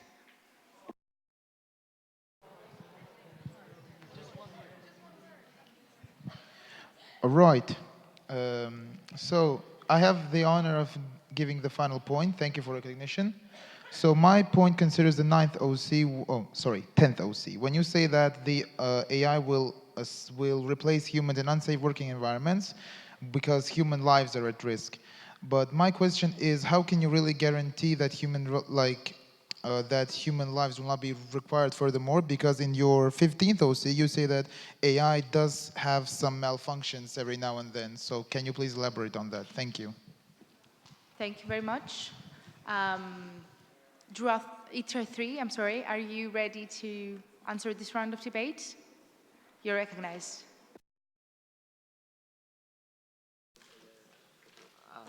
Hello. First, I would like to address Libe. I'm so sorry, but we tried to use point of personal privilege, but we didn't do it in time, so we didn't understand your question. Then I would like to address Ample. You mentioned OC number 11, that those last three words, therefore decreasing employment, are irrelevant. I think that's not true, because we mean it in a way that teaching people how AI works will kind of reduce their fear from them, and they will be able to cooperate with the AI, or they will learn what the jobs won't be affected by the AI. Next point I would like to address is ITRE 2, and you asked about OC number 9, and we would like to say that to ensure future employment, we should gonna remain realistic with our solutions. We have to be realistic with them because it's in deep future, and we don't know how everything is gonna reach out because it's such a complex topic. And ITRE actually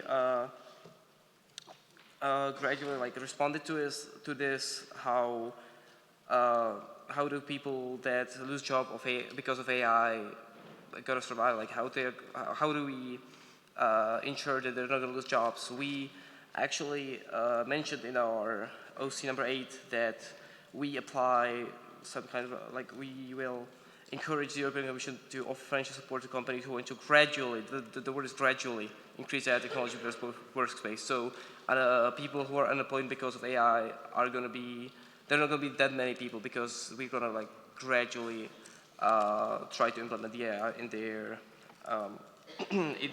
workspace. And the last point was from Troy 1. I need to find my note for that. It's okay, Martin. We're going to come back to you for the summation speech anyway, and you can answer that there. Okay, thank you. Thank you very much. You shall now have 1 minute to, if you have any amendments, to bring to the board. While the rest of you can contemplate and think where you're about to vote, not just yet, but just think about what happened during this debate.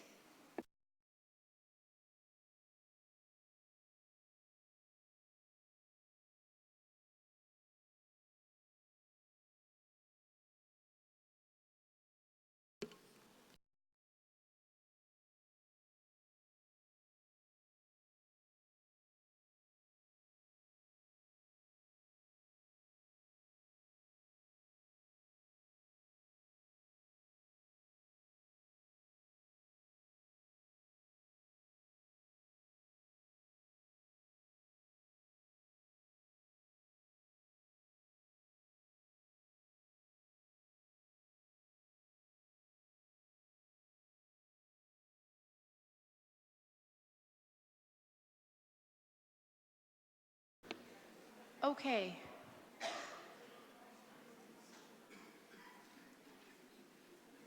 We have the submission for a new clause by the committee, which is going to go under the first subcategory and under technological advancement. So if you would kindly add a 6th clause there, which reads as follows: urge the European Parliament to begin talks with countries developing offensive systems controlled by AI, like the Treaty on Non-Proliferation of Nuclear Weapons. I will repeat that. The new clause is urge the European Parliament to begin talks with countries developing offensive systems controlled by AI, like the Treaty on the Non-Proliferation of Nuclear Weapons. Is the proposing committee ready to have your summation speech? You're recognized. You have 3 minutes. I'll tap on 30 seconds.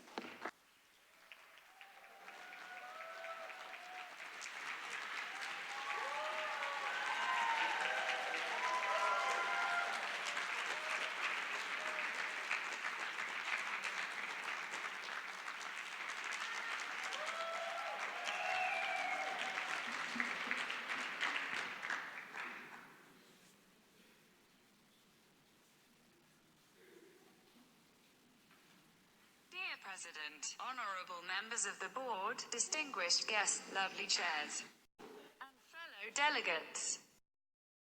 This is a high-functioning text-to-speech translation bot called Transla-Tontron. Only in 2013, the technology perceived as AI was so much simpler. Now, only 6 years on, everything has become a bit more human. Over the last decade, Technologies within AI have advanced at alarming rates. And if we continue with these tensions, all the world's nightmares about AI are going to be realized. The European Union needs to move forward shoulder to shoulder, and we believe our resolution lets us do just that. The European Union has all the means to become a leading force in developing the AI and to set the playing field for the world. We are stronger together. When handed the chance on a silver plate, why shouldn't we accept it?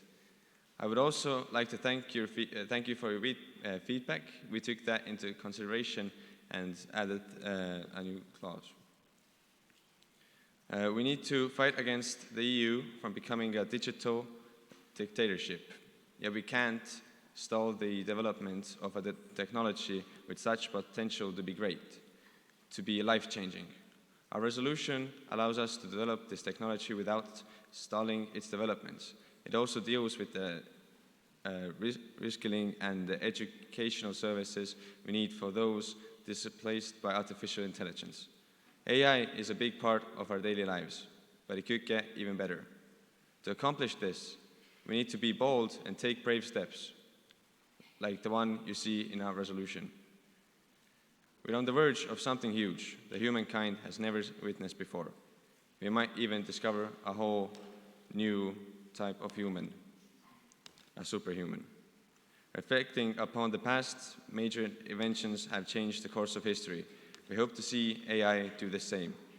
In a world where workplace deaths will be eliminated and there will be no forced labor, all of our hardest tasks taken on by machines, working hours significantly lowered, leaving more time for enjoyable activities outside the work setting.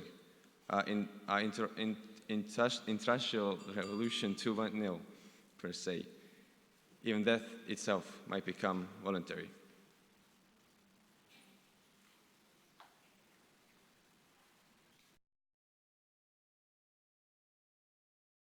Thank you.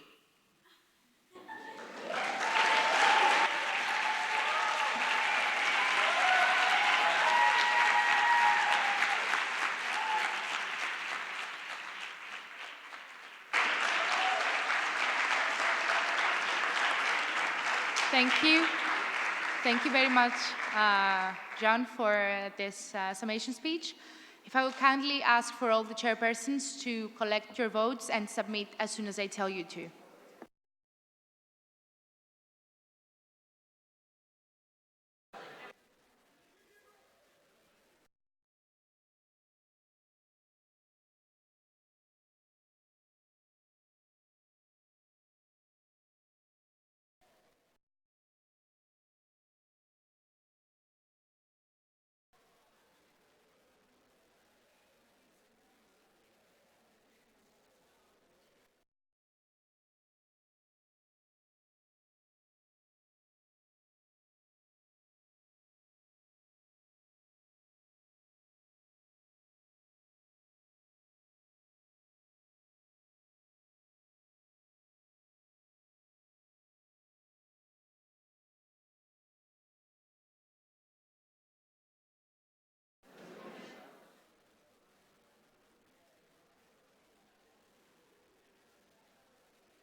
Okay, chairs.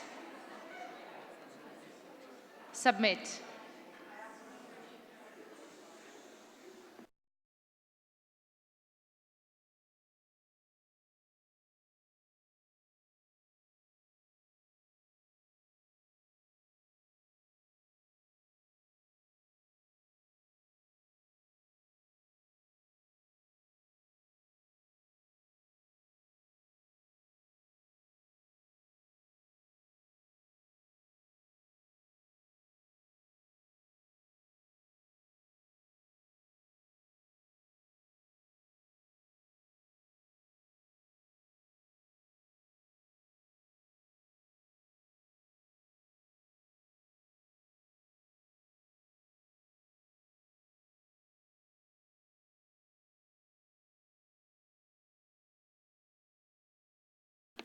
I'm happy to announce that the motion for resolution by the Committee on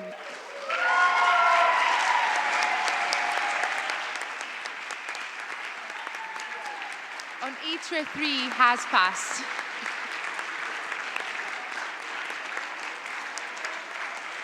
Congratulations.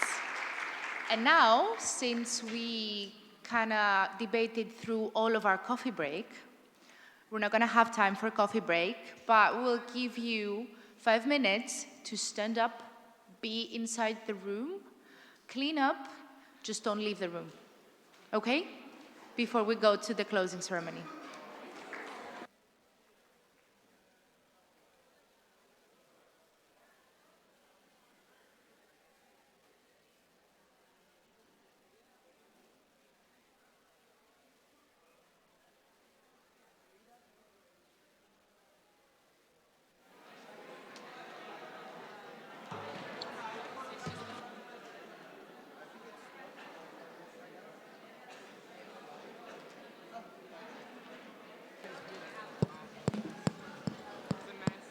Can we please mind the microphones? I can hear open microphones.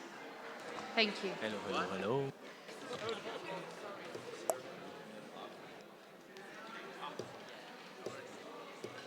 Oh, closing ceremony is going to be...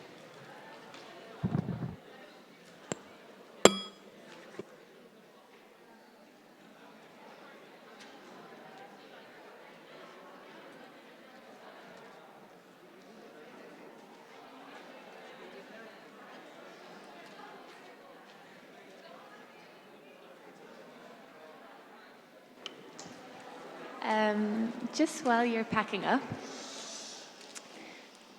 so we thought while we're all here, we would do another Energizer.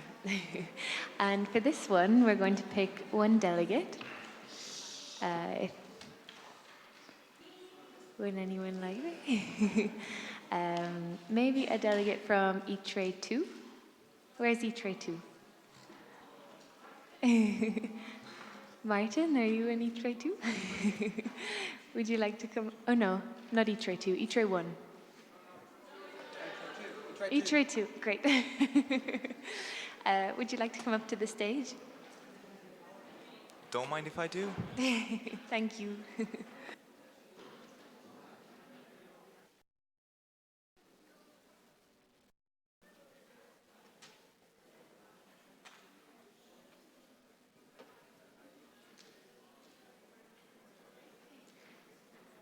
Great. So I think you might know this one. It's, again, repeat after me. You can stand in front if you like. So, repeat after me. Happy birthday to you.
Vale.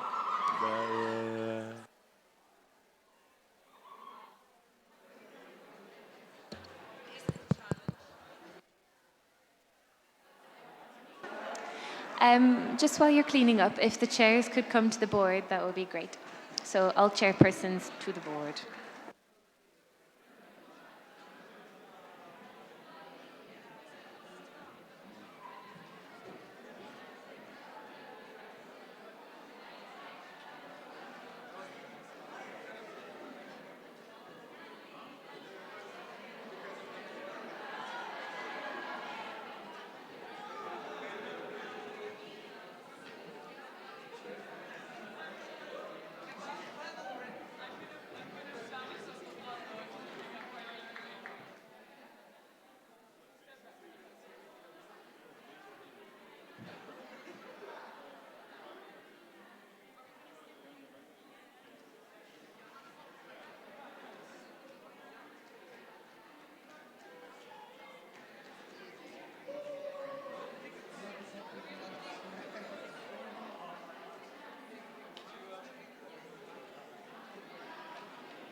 If you could please stop.